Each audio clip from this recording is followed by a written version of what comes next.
and her husband's laying there or sitting there gurgling, and she don't want to touch the body. Mm. She doesn't want to help her dying husband, but she grabs the phone and starts deleting stuff, which has been proven. It's in the record.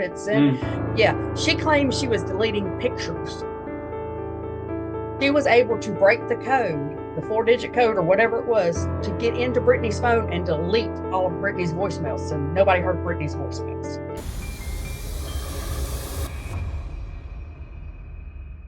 Stephanie, welcome to the show. We're very happy to have you here. Curious to ask you about your story and Thank you. Brittany's story and learn as much as we can about this whole thing. And hopefully learn something of value, that people who see this could take something from and maybe even, come forward with a tip if they have it. So with that said, welcome. Thank you. Thank you. Yeah, so I'm Stephanie Hanke, Brittney Wood's stepmom. I met Brittany in 2000, around April of 2008. She was 14. Her father and I were in a relationship, right? It was before we got married, of course. And so I was only around her for 5 years before she disappeared. Wow. And of course, I had known about her for many years. My daughter and her actually were in elementary school together. And had known her father. We actually grew up together. So it wasn't like, I had only known her or only known of her since she was 14. Right. So kind of had off and on seen her throughout the years. Right. Knew who she was, but formed a relationship with her from the age of 14 till she went missing when she was 19.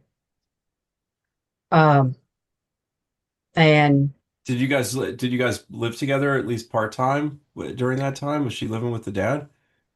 no, she never lived with her father, but she would come over and spend time with us. She'd spend the night with us. She did live with his mom sometimes. She Okay. bounced from house to house. Okay. Okay. Got it. She definitely was the freelance teenager. Okay. Right. So That's an interesting phrase. yeah, I like that. she Freelance teenager. yeah, her and both of her brothers bounced from house to house. From the mom's house, they'd come stay with us a couple of nights. They'd go they mostly stayed with my husband's grandmother, or my husband's mother, their grandmother. Okay, their Her grandmother. grandmother. Right. Okay. Right. Okay. Yeah, Okay. who actually lived just around the corner from us. Okay. But And did the mom's family, were they around the same area or different part of town? they were in the same area. Her mom's sister actually lived around the corner from her, one of the Okay. sisters. Okay. Now, her mom, so Brittany's maternal grandmother, Mm-hmm. lived with another one of the sisters, an older sister, older aunt to Brittany. And Brittany never lived with her. That was a very, I don't know if I'd call it a tumultuous relationship, but a very kind of, I would think it would have been a severed relationship. Okay. And Interesting. that's with Brittany's aunt. No, Brittany's maternal grandmother. Oh, okay. Yeah. Um, there was a court case with Brittany's step grandfather when Brittany was a child. That was before I came around, where Okay. she had the uh, step grandfather arrested, locked up. He's This serving was life an plus 10. abuse related thing, it sounds like. Yes. Got The, it. and Yes. the grandmother had the step grandfather locked up. No, Brittany did. Oh, And grandma before wasn't you happy even knew about her. it, it So sounds when like. she was very, like, really young. Yes. Yes. The Okay. abuse started, I think, when Brittany was 9, and she testified against him when she was 11, I believe. That Oh, happened wow. Wow. yeah, I think Okay. it happened in 2001. She testified against him. It was before I was around. Got it. And And was that the first sort of, or that was the initial, you know, thing around that kind of stuff happening in the family, I believe as so. far as you knew? Yeah, I believe so. It seems to link all the way back to that. Well, Okay. that's the first one that came to light, at least, right? Like that's when this all Right, started to surface, and it revolved around Brittany. So she was the first one to come forward and say, "Hey, I'm being abused." In this whole circle, which right, we will learn was much bigger than just that guy. So what you're Right. saying right. is there was some acrimony between her and her grandmother because of that whole thing. There was like some sort of a Right. resentment, or That makes yeah, sense. obviously, her partner got locked up for abuse. So Right. I never saw as far as I never saw them around each other. I never saw Brittany never went and stayed with her that I saw. Brittany always stayed with either her dad's mom or her mom or this person or that person, a friend. I never can remember in the 5 years her going to stay with that grandmother. Right. right, right. Did So, and did I do Brittany know, did sorry. sorry, did Brittany actually testify when she Yes. was a kid? Yes, she did. Wow. Yes, Man, she did. I mean, that's a huge thing to do when you're 9 years old. Yeah. To sit on the stand like that. I've known people who have had to do that when they were children, and that's not everyone can Yes. do that. Not everyone can pull that off, you know? Yeah. I actually ended up in, I think it was 2013 or 2014. I had the opportunity to meet one of the jurors oh on wow, that trial, Mm. and it still was affecting her 13 years later. Oh God. So, I don't want to dig too much into this, just as far as how comfortable you are. And again, I think we said this the first time we talked, but if we go anywhere where you don't want to go, just tell us. But okay. was that case, was it just about Brittany, or were there Yes. other? Okay, so that was just about this step grandfather abusing Brittany, and Right. who brought it to who brought it to the authorities' attention? Like who called the cops? It was a vacation Bible school um, church member, Oh, okay. So like a youth pastor. someone from outside the family saw it. Right. It was a youth pastor. She had Oh wow. divulged it during like vacation Bible school to a youth Oh, pastor, oh and wow. they brought it to the attention. Oh wow. And then the cops started investigating it and obviously found evidence. Yeah. wow. Oh, that poor thing. Yeah. Yeah. So, um, I guess take us through, from there. I mean, obviously, this is a horrible, traumatic thing to happen in a young person's life. Unfortunately for Brittany, it wasn't the last. So, where did she go from there? And at one point, do you enter the picture? And what was she like? I guess by the time you got kind of closer to her. Hmm. Well, okay. So that she went to trial, or she testified in the trial. She was like 11 years old, from what I understand. It happened when she was, or it started when she was 9. I think it was brought to light. They went to trial when she was 11. I entered when she was 14. Mhm. It was Easter, as a matter of fact, when I met her, like Saturday before Easter. Um, Met her at her grandmother's, my mother-in-law, which she's now passed, my mother-in-law. Um, Just to has, clarify for everybody, her dad's grandmother, her paternal grandmother, right? right, her dad's, yeah, Right. her dad's mom. And so met her there. Um, and of course, sweetheart. Brittany could not meet a stranger. She could talk to a rock. Same, that's one thing her and I had in common. So she's just a sweetheart. But also in the same sense, a firecracker wouldn't take anything off of anybody. Mm. As far as you weren't going to talk ugly to her, you weren't going to talk ugly to any of her friends and get away with it either. Yeah. Um, I had a great relationship with her, but she, like I said, she wouldn't, if you hurt her feelings, as far as you talked, if she felt you were talking out of line to her, she's gone. She'd go, I don't need to take this, and go somewhere else. Mm. So she had a little bit of an authority issue. Yeah. So, A 14-year-old? and No, shocking. right, Well, and what she had been through too, exactly. Now not looking trusting back, those above you is probably makes sense. right, Hmm. looking back in hindsight with what she'd been through, what she was going through that nobody was aware of or Mm, that we weren't aware of hmm at the time, it all makes sense. Um, and everything, she had dropped out of school. Her mom had custody. Her dad only saw her when she came around. Um, so she dropped out of school she was already out of school when I met her at 14. She was not attending school. I think Wow. spent, she dropped out of school in like the sixth grade.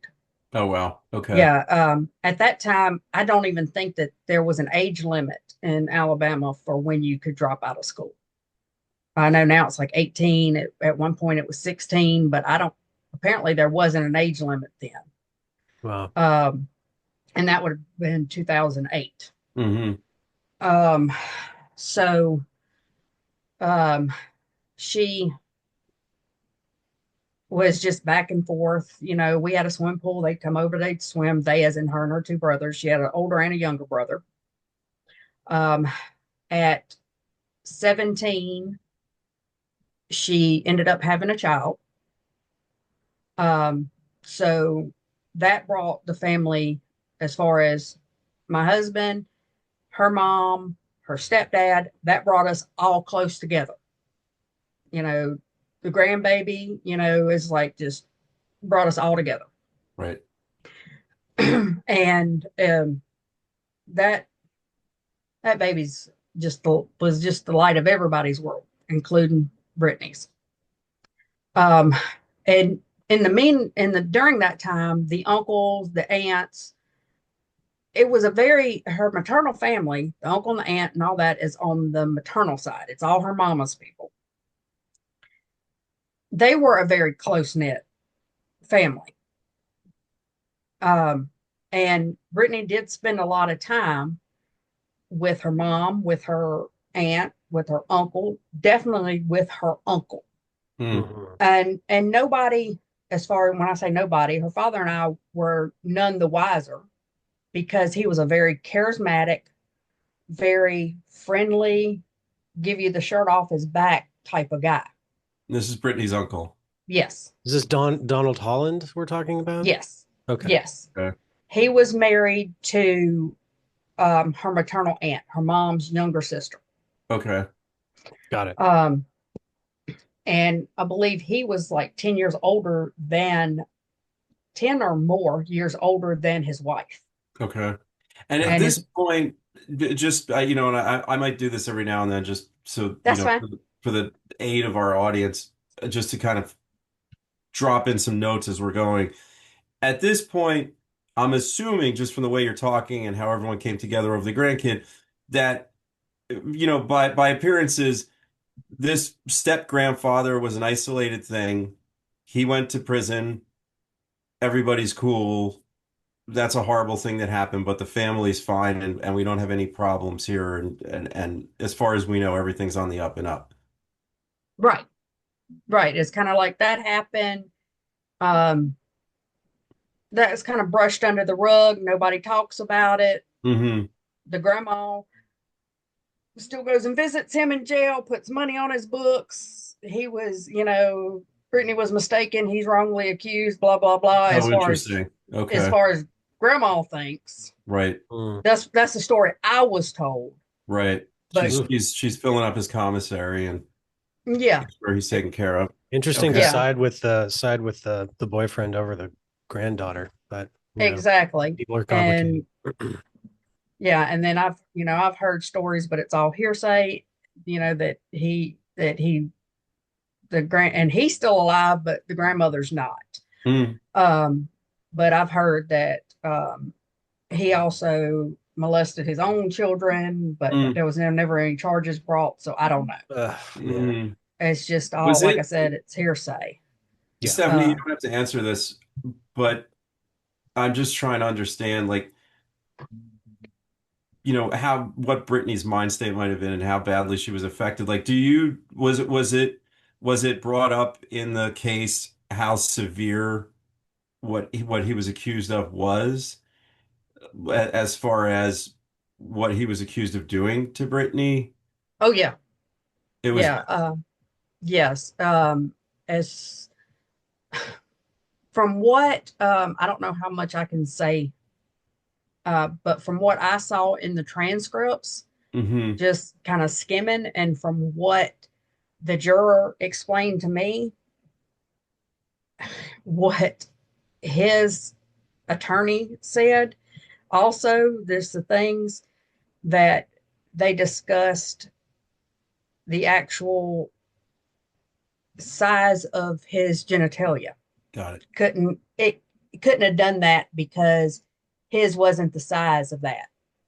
And it was just, yeah, they went into There was great there was detail. there was physical trauma that Very she much. suffered. Okay, that's Yeah. that's kind of what I was asking, because and not everybody. I've dealt with a lot of people who have been abused, and I'm not saying that it's all equally horrible. I'm just trying to establish if she had been actually physically damaged by Yes. it, and how Yes. far the grandfather had gone. Yeah. There was something to the effect of she would go and she went and hid by the garbage can, undressed, Hmm. um, to get away from him, and he Oh, found her and took her back to the room, oh and God. at like 9 years old. And Oh man. Oh God. Yeah, that's horrible. Well, that's horrible. yeah, Well, that's obviously something that never leaves, once you've been through that. Yeah. Did Uh, you go? I mean, I know you came in a lot later, but do you know if the court ever provided her with any therapy or anything, or did she ever talk to anybody about it? she no, she never did, because and I did have this discussion with her mother. Um, she never went to therapy. Her mother left it. This is how her mother described it to me. Her mother left it up to her to decide when she was ready to go to therapy. 9-year-old girl, yeah. Yeah, 11 by the time she went to 11. trial. Yeah. So she never went to therapy. And Oh. that that's her child. That was her decision. I assume I did not agree with it. You know, Yeah, I Yeah. think we'll you're let the our parent. audience make up their minds on that one. Yeah, that's Yeah. Well, I Yeah, mean, look, let's stick a pin in that, so to speak, because I think that speaks to something, probably, as right. Yeah, far as the because family. that to me kind of, yeah. Um,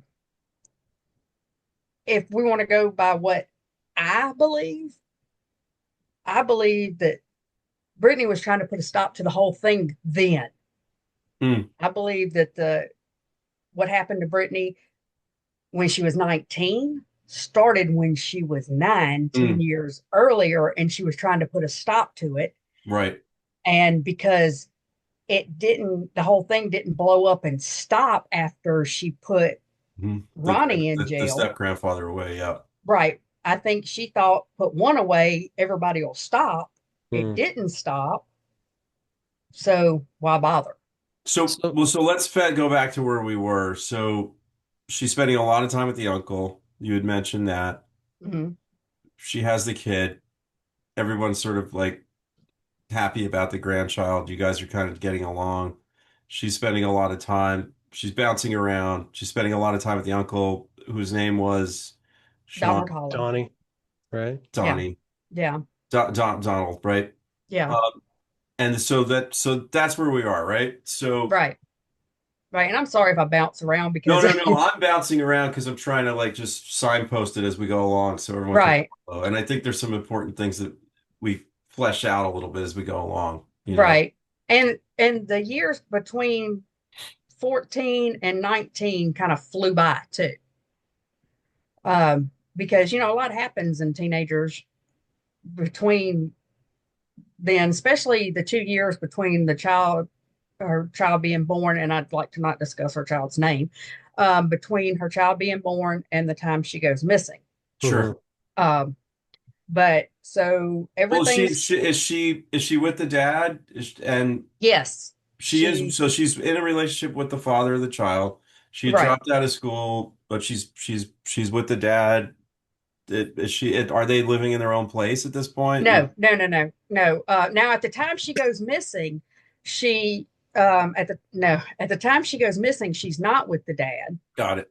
and she doesn't even have custody of her child. Oh, okay. So Okay. yeah, So the so dad's at family had custody of the child, the dad's found, yes. which is The that's what's the word I'm looking for? It's not common Right. for the female Yeah, to that not get it's custody. very uncommon for someone not to have their child, a mom not to Right. have their child. Yeah, so she'd given up custody um of her daughter, and about a year prior to her disappearance, the the paternal grandmother, the actually paternal great grandmother of the child, so the dad's grandmother, had custody of the Mm. child. Got it. Was it, you said she had given up? Was it a voluntary thing on Brittany's part? Yes, Do you yes. think that she didn't feel like her kid was safe? Brittany And was then going through Brittany was going through a lot of people want to argue with me on this, but I know I was part of it, because she called me first that day. Um, Brittany was going through drug issues. mm, Okay. Um, she called me. I didn't think she was serious. She called me, told me to come get the baby. good for And her to have that forethought and to right, want this child to right. be safe. Because from the time that child was 6 weeks old until she gave the child up, well, actually, and from the time the child was 6 weeks old until I moved, um, I had that child every weekend, every weekend, to sometimes every other weekend. Mm-hmm. She called me and she said, "Come get her. I'm done." Mm. And you know, I didn't think she was serious. I'm like, "What do you mean?" She's like, "I don't want her anymore." And I'm like, "No, you're fine. Everything's fine." And I thought she was joking with me. I said, "If you're ready to give her up, call the grandmother," because she Yeah. was the other one that would have her if I didn't have her. And the next thing I know, she calls me and says, "Brittany said, come get her. She's giving her up. Can you go get her? Because you can get there quicker," because she lived around the corner. And so I did go get her. And yeah, she was on a binge. Mm. And, and I've never revealed that until now. So that's, I mean, people do know it, but I've just never said it publicly. Sure, sure. Well, It definitely we adds some appreciate you trusting context. us enough to talk about it. Yeah, it Yeah. definitely adds context that I think is And I think important. look, no one's gonna watch this and blame Brittany for burying her feelings in substance abuse. Yeah. Looking at what she had been through and at such Right. a young It's very age, common. and yet not getting any help. Right. The Right. mother And not pushing her to get help. right. And at that time, she was, honestly, I don't even know what was going on I don't know what was going on with the child's father at that time. I know they weren't together. Um, But they were both kids, right? I mean, he was also a yeah. young guy. Yeah. The child was a year old or so. So she was 18 and he probably was 18 also. Right. Yeah. Yeah. And, they were too young to be parents anyway. They weren't living together. She was staying at her grandmother's house, my mother-in-law's. He was, I'm pretty sure he was staying at his grandmother's because he'd bounce between his dad's and his grandma's. Mm-hmm. So yeah, they were both. Neither one of them were set enough in their heads to be responsible for a child. That's Right. why. That's why we had the child on the weekends, pretty much. Right. Yeah. And so they ended up with the child. And so she was pretty much just bouncing between her mom, her mom, um, my mother-in-law and myself. We lived maybe within a mile and a half of each other. We all lived in the same area, walking distance. And so that's why she would bounce from house to house to house. Right. Brittany had no car, so she walked everywhere. Mm. She walked or called a ride. She also had a friend, and that time flew pretty quick.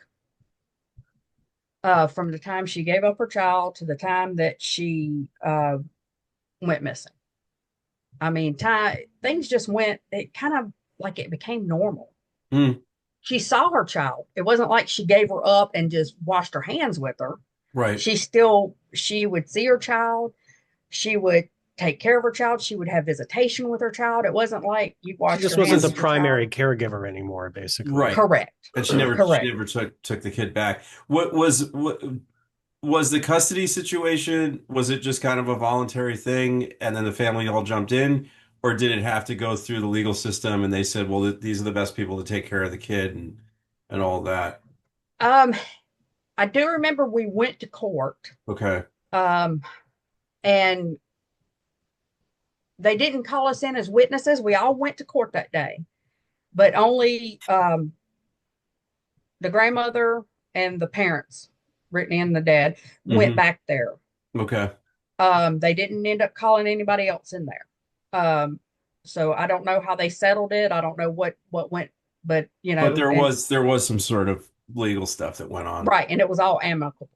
Right. So Right. so Right. everything was fine. There was no set visitation. There was all, you get her every this how often, this and this. There was none of that was ever set. Right. So Right. So Brittany's 18 with a 1-year-old. She's going through some stuff with substance abuse. She gives up the kid, says, I can't be a good parent right now. right.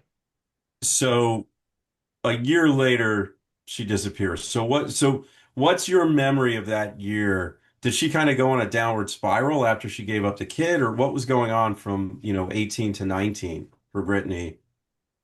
Well, okay, so she was seeing a guy, and the guy she was seeing. He was a very um toxic. Mm, Toxic was an understatement. She tried to have a job. He ruined that for her. He actually shot the baby's daddy. Um, and This is when right before she gave up custody, because the baby's daddy was there. It all happened at my mother-in-law's house. We got a phone call, come get the baby. Everybody, the ambulance is here, the police are here. This one shot that one. And it was like, mm. oh my goodness. Nobody, luckily he wasn't severely injured, but Got shot him you. with a shotgun. And yeah, he tried Ay, to ay, take her. ay. Yeah, he tried It's to one take way to her off settle to a Georgia. fight. Yeah. Right. Um, yes, but she tried to have a job. She tried to get herself straight, and it's just she kept getting mixed up with the wrong people. Got Yeah. you. Um, she tried to be a teenager and an adult at the same time. Yeah. And can't I mean, what 18-year-old doesn't? I was gonna say that's a hard part of life for anybody, but then when you throw in the factors that Brittany was dealing with, it's Yeah. like almost impossible for this poor kid. Well, You know, the trauma she was carrying around that had never been dealt with. yeah. Right, Oh man. right. And the anger, because like everybody will describe her as a firecracker. Mm. And What do you think she was angry about? Who do you think she was angry at? I think she was angry about the trauma, the lifestyle, the people that, probably the secret she was holding in. Mm. Yeah. And looking back, I think that one of the reasons she gave up her child was keeping her out of what was going on. Yeah. Because I know there was one time That makes sense. that she um had me we were watching the child, and the uncle, she was going with the uncle to either she was going with him across the bay, or because he lived across the bay, which is about 40 miles away. And This is Donnie, right? correct, which was not uncommon. He would drive that 40 miles to come pick her up and give her a ride Yep. How 10 miles down the how road. old was Donnie at this point? She's 18 and Donnie's 40 maybe. okay. All right. Um, yeah, at least 40, mid Okay. 40s. Okay. Um, and he would come pick her up, any of the kids, any of the kids. He would do anything for any of the kids, which Mm. was, I thought was weird, but I've known close knit families before, but I thought it was kind of odd. But like I said, I've known close knit families. But he would come by, he'd give them money. He would, he was just like the the good uncle, as Cool they, Uncle it's Donnie. just like, Yeah. Cool Uncle yeah, Donnie good will old, do anything. He'll come, he'll give you cash, he'll help you out. right. Yeah. Okay. Um, but I did know that Donnie was selling food stamps, selling pills. So yeah, he wasn't perfect. Yeah, Okay. yeah, no, oh no, Yeah. everybody Yeah. knew that he was into And some dirt. he's on the mother's side, right? Yes, he was married to the mom's sister. Okay. Got it. So Okay. he's not even a blood relative. This is like Uncle Correct. Donnie, the He's married into the got it. family. Got it. Okay. Right. But the same family where the step grandfather had been. Right. Everything that occurred, all the abuse, all the people that were arrested, Yeah. all was on the mother's side, Got other it. than her brother. Th- That was out of the 11 people that ended up arrested in the sex crimes, yeah. was everybody was all to do with the maternal side of the family. We were never, her father, his mother, none of us were ever even questioned. Wow. What was the you know the conversations, because I'm sure you guys must have had some on your side, with her dad.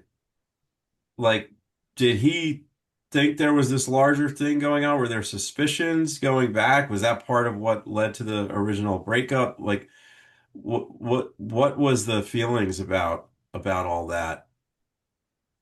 As far With as you, the well, like your husband, Brittany's dad, what what were his feelings about his ex, his family, and did he think that there was something else happening, or was No, he had no idea. He was totally blown away by the whole thing. yeah, because I can He imagine like finding out that that what had happened with the grandfather, that's got to, really, really tear you up, right? Right, yeah, he still has issues about that. He still says if he would have known, if he'd had an inkling, Yeah, there's things, he says he would have done, from what I understand, after it came out, before the police got him, he went looking for him, so Yeah. to say. got it. Um, Most Which I fathers would. totally Yeah. would right, have done the same thing. I get right. that. Yeah. Um, and then the whole thing, he it this thing was just, it hit us all. He had, after all this came out, when she disappeared and then the sex crimes just kept piling and piling and piling, he's not the same person. He had a nervous breakdown. Mm, He had an undiagnosed nervous breakdown. He is not the same person. Yeah. I mean, legally, him and I legally divorced, and about 2 years after, and we which most people know this, but we go back and forth because he's not the same person. Yeah. I'm sorry. Well, I mean, Thank you. yeah, and you can understand. I mean, everything that came to light here, it's just got to shatter somebody in his position. So let's talk about that a little bit. I think, in order to get to that, we got to talk about the last time we've seen Brittany and what she was up to, and let's Right. get to her disappearance if you don't Uncle mind. Donnie. Yeah. Yeah, so this is where things start to get really strange and beyond just sad, but strange as well. So take us through it, Stephanie. When was the last Okay. time anybody heard from Brittany, and what happened here? Okay. So, well, we can back up to 2 weeks before she disappeared. We had her daughter's birthday party, and the whole family was there. And it was at her mother's house. And it was a double birthday party because her mother also had a child the same age. So Brittany has a little sister that's the same age as her daughter. It's fine. And so the aunts were there. I don't honestly remember. Donnie was not there because Donnie was not allowed to be there. Um, because I don't believe Donnie would. I don't know if Donnie was not allowed to be. Wendy might not have been there, but Mindy was there. Dustin was there. Was that just the thing with Donnie? You're not talking like that was just like a family thing, like somebody didn't want him there. Yeah, I think Donnie was not showing his face because Donnie was already under investigation. For crimes involving child sexual abuse. Right. And For people knew that. one So child, so he wasn't at coming to that the point. children's birthday party, obviously, because yeah, that makes a lot of sense. Right. Because he was already under investigation. He had told people he had passed his lie detector test, which we found out no, he did not. Okay. Another lie. Um, so this was like the 17th of May Okay. was the birthday party.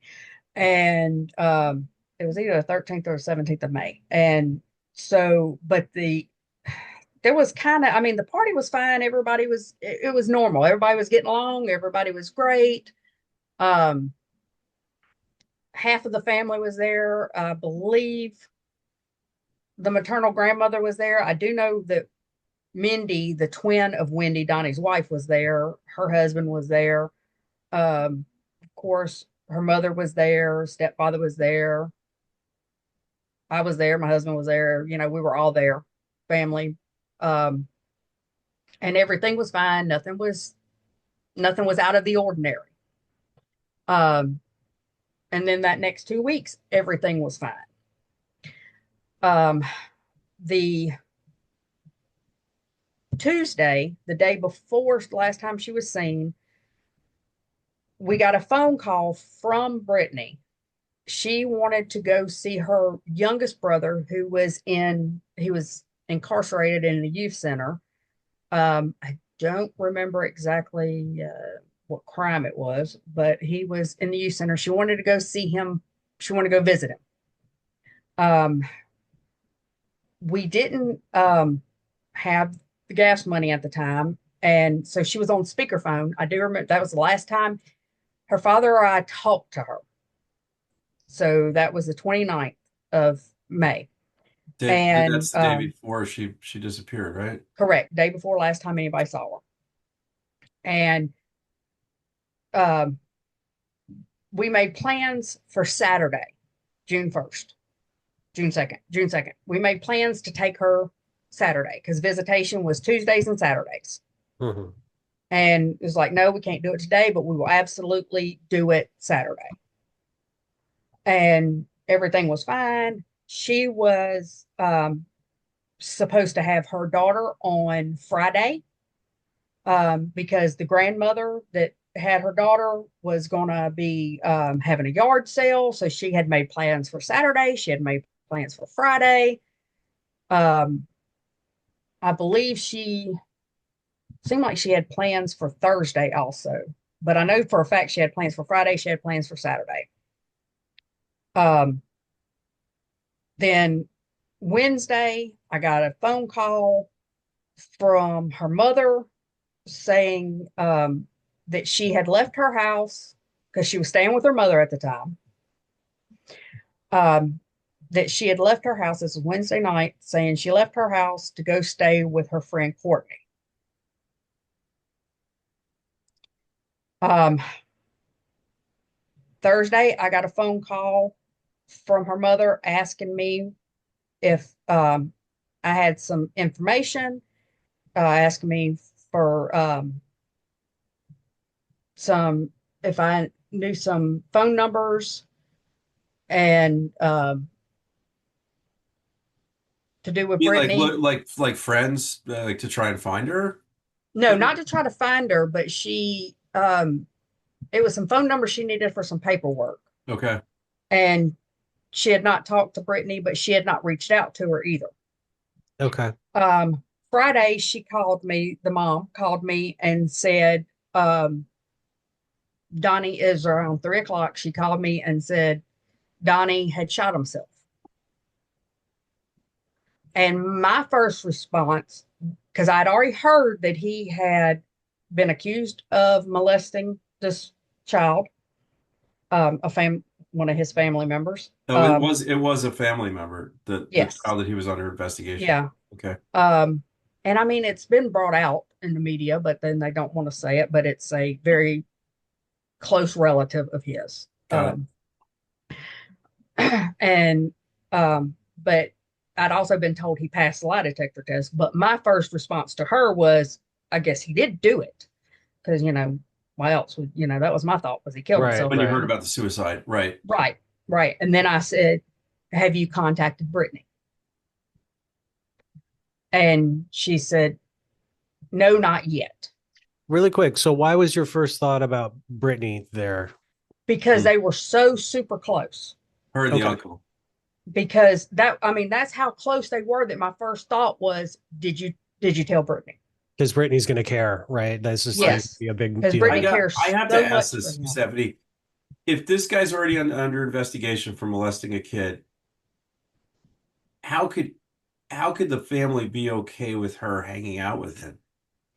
Well, I guess she's an adult at Right, this point. You can't stop her. But did anyone say, right, like, "Hey, maybe you shouldn't hang around Donnie"? I mean, right. Well, and I'd had conversations with Brittany about things such as that, not with Donnie, but there yeah. was someone else that had came around prior, um, when the baby was small, and this person put off a vibe to me, Mm, and I had said that to her. I said, "I don't think you need to let that person around yeah. This is when the another baby's family here." member or Good for extended you. No, family no, no. member? This was a family friend of a friend, Got it. Got it. and a friend of one of a person she had would have over. And she said, "With what I've been through, do you think I would let somebody like that around my child if I thought Mm, that?"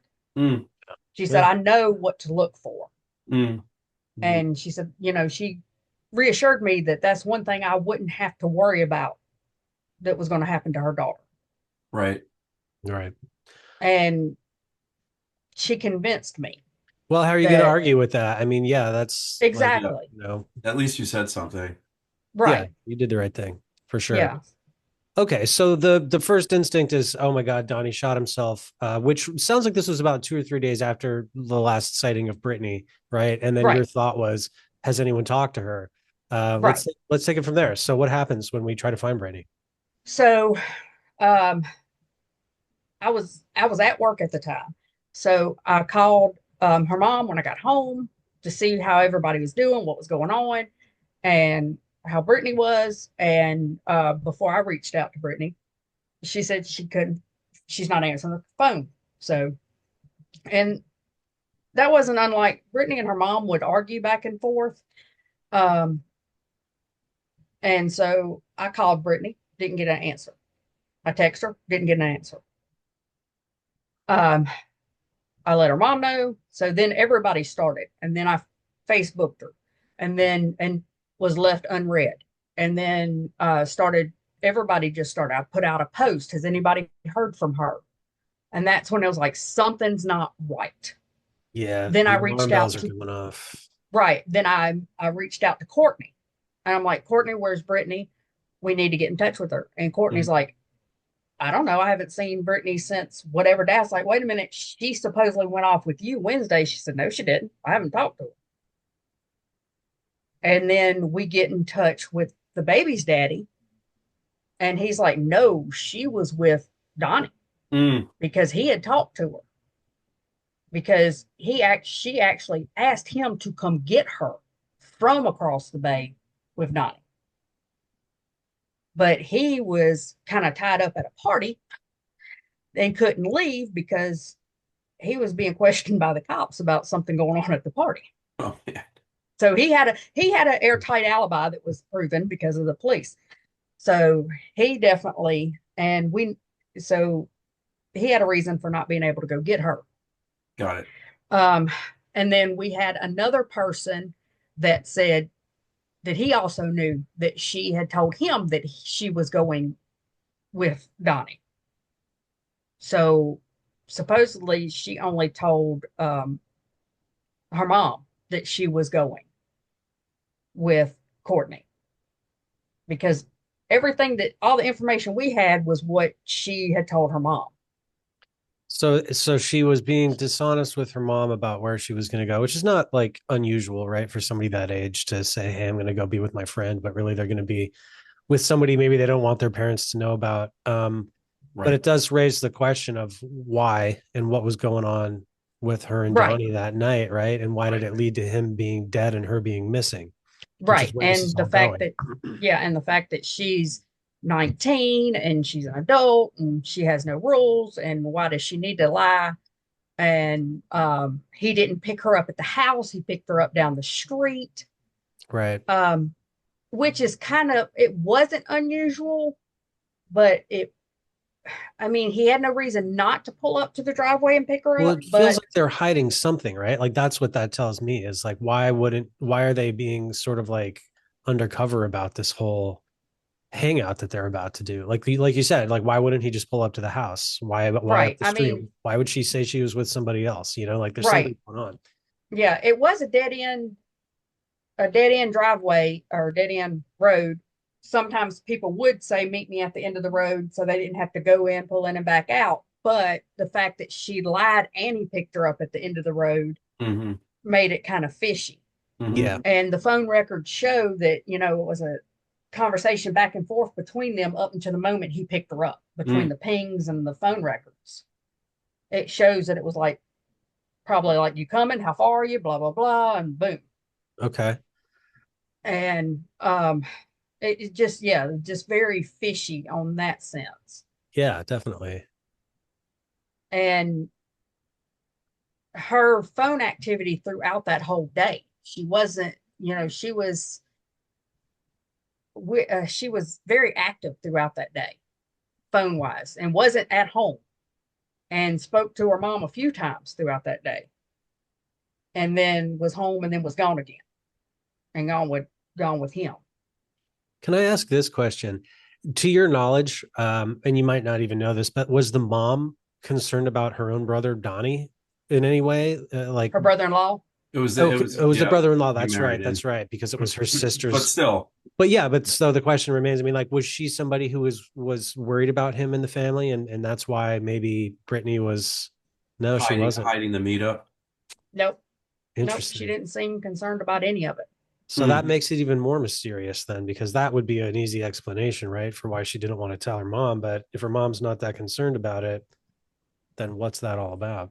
Yeah, no, because she would get money from, she would borrow money from Donnie. She would, everybody was just, it was just one big happy family with them, Right. you know, because she was the older sister to the twins. So she was, and so you've got an older sister, the mama, the two younger sisters. And he is as old as the older sister. So he's older than her mama, he's older than his wife. Wow. And he went to school with the older sister. Mm. So he's been around the family for a long time Mm. because he went to school and hung out with the older sister. Right. So yeah, I, he's been around the family since the twins were little, from are what there a from what lot I of was told. are there a lot of children in this family at Oh this yeah, point? everybody's got kids. Everybody's got kids. Yeah, the older sister's got a couple of kids. Um, there's three, counting, is Brittany and two brothers. You've got the one twins got one kid, and then they had three kids. Donnie had three kids with the wife, and then Mm. he had like three or four prior kids. Oh man. And this Um, guy's like 40 years old. That's a oh lot of yeah, that's a lot You, of oh you kids. said he yeah, was in his 40s, right? Oh man. Yeah, yeah, That's a oh lot yeah, of kids. it's a lot and of kids. yeah, mm, and yeah, they were victims. A lot of them testified. Yeah. Yeah, Um, that's kind of what I was wondering. Yeah. yeah, Well, one thing's for sure. I mean, it sounds like this is like a target rich environment for a pedophile. There's a lot of children everywhere, and people are leaving kids with other people. And it just seems like a really bad situation. Yeah. yeah. So Um, they went. And So once and we, Jen, this sorry, Stephanie, no, you're fine. the case that Donnie was facing it was a kid from in that world. It was someone's kid from the family, right? Yeah, I Some guess stranger. without so the easiest way to say it and without saying who, Hmm. it was one of, let's just throw it out there, it was one of his biological children. That's the best way to put it without It was his saying own who. kid. Yeah. Yes. I figured that's what you were alluding to. Yo. Yeah. Oh my Um, God. so um yeah. And the and I mean it's just yeah. So it Yeah. was and that's where this gets really sticky. So it was his own kid. Brittany's Allegedly, missing. right? We Allegedly. yeah. We'll We never should know, right? Because he's gone. right. Well, just to protect Yes. ourselves, right? Yeah. Yeah, allegedly he's gone. Um, yeah, I don't know if we can. Yeah, he's gone, but We her don't have to mama. name it. I mean, But it's the child's mama was convicted of molesting that same child and spending she 200. was. Well, there you go. Yeah, and she got 229 years in Oh, prison. Man. The wife, So let's the, talk about this, right? So and base go ahead. I didn't mean to cut you she off. reached out. That's where I was gonna say it got sticky because she reached out. We find out while we're hunting, trying to find Brittany. We find out as we got into Brittany's Facebook, she reached out to Brittany. The victim reached out to Brittany 3 days prior to Brittany's disappearance or Brittany's last time being seen. She reached out to Brittany, which is her cousin, and says, informs her that her daddy, Donnie, and two uncles have molested her. And then Brittany never responds back other than to say, I'm sorry. Wow. how So how how long was that before Brittany disappeared? so that was on the 27th. Brittany disappears on the 30th. Oh wow. 3 Yeah. days. And so you've got the victim saying, my daddy molested me. My daddy and these two uncles molested me, but Brittany still willingly goes off with him on the 30th. Right. It's really interesting. And Right. Brittany liked Donnie, right? Like this isn't someone that she already had a problem with or suspected. Correct. I mean, as far as we know, I mean, who knows what she really knew, but it seems like they were friends and she is getting this message, hey, your uncle that you really like is also a monster, just like the person who abused you. That had to have been confusing for her. And all we know, like you said, is that after that, she winds up going off with Donnie, and that's the last time either of them are alive Right. or seen together. Um, can we talk just for a minute before we move on about how Donnie was found and where he was? Because I think that sort of ties into this a little bit, right? I mean, he was in his car with some of Brittany's things in there, and I think that's Yeah. Well, it was only that's where it gets really confusing okay. because so he was found in a very secluded spot in a wooded area in his SUV um, with a gunshot. The way the ballistics report and the autopsy describe it, I'd have to look again if it's the left or the right side, but it's kind of like behind, it's above and behind the ear. Mm. Um, and it was a 25. He was a very large man, like 300 pounds, biker type guy. And it was a little 25 Raven that he was shot with. Right. And then the gun was found in the floorboard. Oh, they found the gun. Yes. Yes. The gun was there, with one spent casing and one bullet in the gun. Do you know if it was Donnie's gun? Was it registered to him? It was not registered to anybody. Got it. It was, it had no serial numbers. That was my next question. Okay. Yeah. It was believed to have been Brittany's gun. Hmm. That is what they believe was Brittany's. And a battery was found in the SUV that they believe was Brittany's. That's the only thing that has ever been found to be Like a cell phone battery or like a something? cell phone battery. Okay.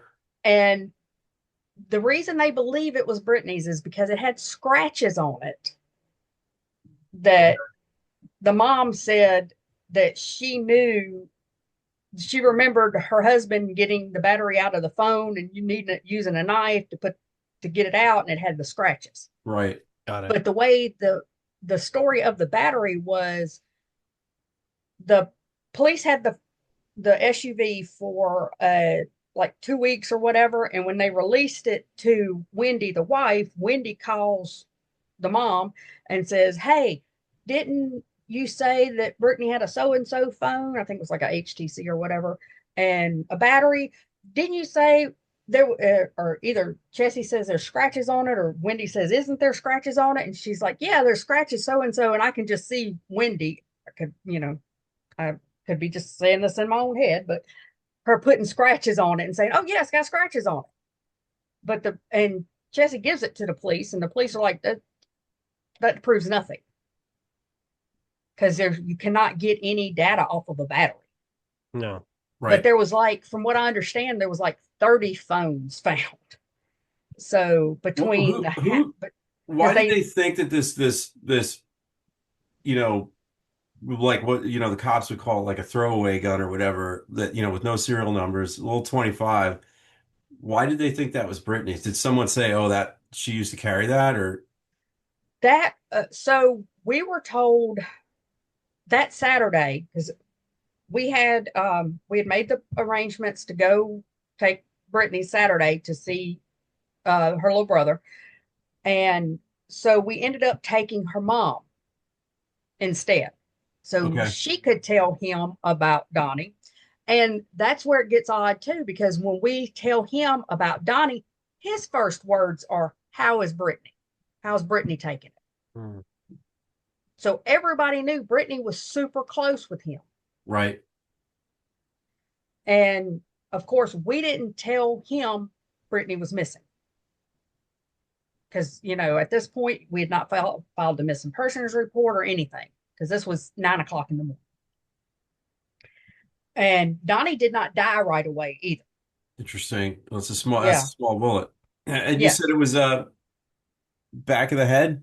Yes, like back of the head. It wasn't way back, but like right above the ear back. So if possible, like from what you've seen, and Sean, we should try and get a copy of that report. But It's on the link I sent y'all this oh, morning. oh, that's in there. Great. I didn't have time to look because I was dealing with Yeah, the screaming kids this morning. autopsy, the ballistics, all that. Great. Great. Yeah. But it sounds like it's possible that he could have done it himself, even though Yeah, it's I mean, it could slip. It could, sure, it's. I mean, it's possible. it's possible. He could have he could have killed himself. He could have been coaxed into killing himself. He Right. could have. But a guy like this, from the way you describe him and the stuff that he was involved in, he probably had a higher caliber gun at home if he wanted to do something that was his, that would have been more effective. I'm just having dealt with a lot of crime stories in my life, Right, right, yeah, it's not and the that was weapon of choice for taking your life. A little 25 in the exactly, head. exactly. And um, her mom was telling us on the way to the youth center. She's like, "Until I find out what kind of gun it is, I don't want to say anything. I don't want to say anything." And then, of Mm, course, you say something like that to me, I'm gonna drill you. Why? What? Tell me. And she finally says, "Well, Brittany had a gun, blah blah blah. It had two bullets, and I mm, thought that was odd anyway. Who has a gun with only two bullets?" Yeah. And she tells me or tells us, because it was both of us, my husband and myself, and tells us that it was a Raven. It was had two bullets, is this and this, and then it comes yeah, out that it was a Raven. It was two bullets, and yeah. Okay. so it That's an turns out. odd ball gun. That's not, I know, yeah, most people yeah, aren't carrying around a Raven 25 with two bullets in it. yeah. Not a Very lot of those. specific, very Yeah. unusual. Yeah. Right, right. And but there had been a couple of people that did say yes, she did recently get one. She bought it off of somebody, and Got it. so it was hers. Got it. And but it very odd that she had a Raven, and very odd that she had a gun. Yeah. I And don't that was know. just to confirm, when they did all the autopsy and everything, like you said, that was the bullet casing. It matched the gun. can Yes. recall, that was the murder weapon or the suicide weapon, whatever you want to call it. Right, right. And yeah, so he went to the hospital on the 1st. They pulled the plug on the 6th and Mm, did after that, I think they might have harvested some of his organs, mm. but I know it was a immediate cremation. Did he was he conscious or was he in a coma when they put him in the hospital? He was, from what the report says, he was gurgling.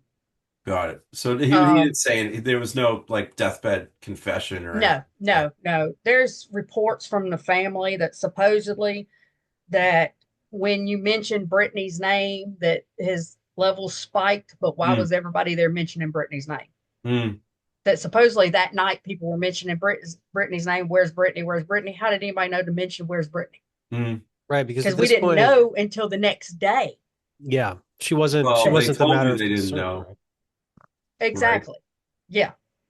Because, why were they mentioning her name if nobody knew supposedly she was missing to the next day? Yeah.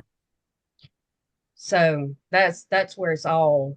I So, oh, Go go ahead. ahead. I'm sorry. No, no, no, no. Go ahead. What were you gonna say? Um, and this is just all speculation. This is me thinking out loud. I think it was kind of like Donnie, take one for the team, and everything will stop What does that because mean?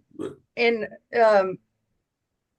because there was so many when it came out. Because at that point, Donnie was the only one under investigation that we know of. Copy. Right, right. He was, as far as they know of, he was the only one.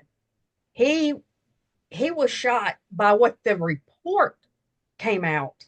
He was shot and found 15 minutes. He was found 15 minutes before he was to turn himself in Wow.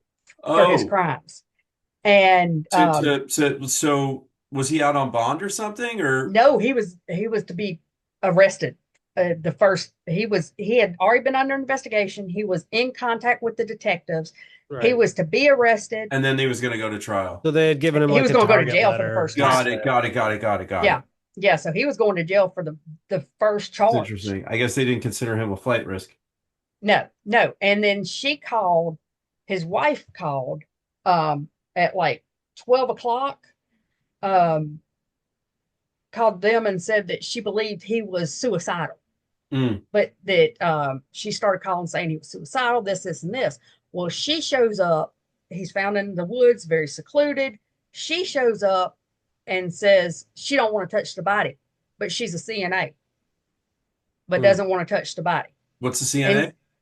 a certified nursing assistant, Got it. right. but doesn't want to touch the body, and he's still breathing.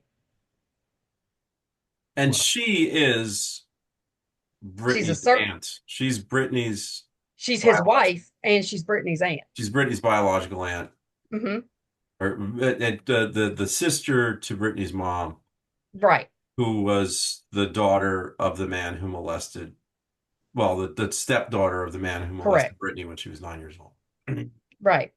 And her husband's laying there or sitting there gurgling, and she don't want to touch the body. Mm. She doesn't want to help her dying husband, but she grabs the phone and starts deleting stuff, which has been proven. It's in the record. It's in, Mm. yeah. She claims she was deleting pictures. And she also was able to get into Brittany's phone. Okay, we don't have Brittany's phone, but you know how you can call a phone and from another phone and get into your voicemail? Hmm. Yeah. She was able to break the code, the 4-digit code or whatever it was, to get into Brittany's phone and delete all of Brittany's voicemails. So nobody heard Brittany's voicemails. But on timeline wise, because you've obviously studied this really, Oh, really yeah. well, she did that all within that time period while Donnie's laying there No, gurgling in the car. she deleted his messages before the police got there. Hmm. She deleted Brittany's phone record. She deleted Brittany's. We got Brittany's phone records. Her father and I went to AT&T on the 5th, I think it was, and got her phone records. And she got in there and deleted them. I think she deleted them the 6th or so. Okay. pretty much after, because her That phone week, filled up pretty within quick. a week of Yes, within a few days. Donnie showing up. Right. Yeah, because she was tied up with him until after after they took him off of life support. Got it.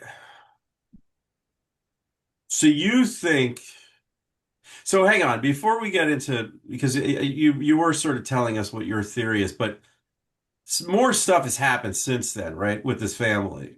Oh yeah. So maybe we should talk about that because I think that will sort of help us understand what may have happened with Brittany and what may have happened with Donnie, right? Right. And this came to light, Yeah. what we're about to talk about after the suicide anyway. So this is kind of the next piece Right. Yeah. of the puzzle. So let's talk about that. And just to sort of like reset for the audience, because I know there's a lot of Yeah. facts going around This right is now. Stephanie, you are so organized and knowledgeable about this, and it's obvious that you care so much about Brittany, and it's we really, really appreciate just you guiding us through this whole thing. Yeah, it's a lot too. It's a lot to untangle. It is. So at this point, Donnie has been found deceased. There's a gun there. It's an unusual gun. People have said they've seen Brittany with that gun. They believe it might be hers, and Brittany is nowhere to be seen. Right. Correct. Um, so, maybe we should talk about that before we really dive into the whole ring being exposed, because, like you Yeah. said, the suicide is a big deal for the whole family. But very quickly we realize, Donnie's not the only one in trouble here. No one can find Brittany. We're talking about that. Where does that lead us? And then how does this whole thing start to get exposed, right? Okay. So we're looking for Brittany. All we know is I don't think we even had the phone records at this time. I think we know that she was with Donnie. She went to the Styx River where he was staying. Um, we go looking, we go to Styx River because we don't know what else to do.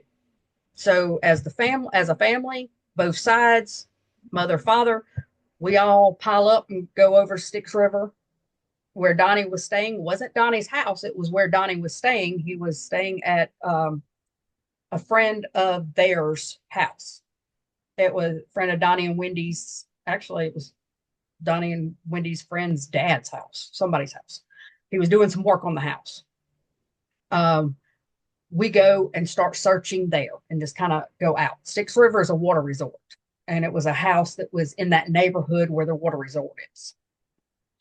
So it's myself, my husband, Brittany's mom, Brittany's stepdad, Brittany's biological uncle on the maternal uncle, um, and it seemed like there was some other relatives on the maternal side, and we just pan out and start because there's woods, there's water, Are there's the swamp. police helping look for her at this No, point? no.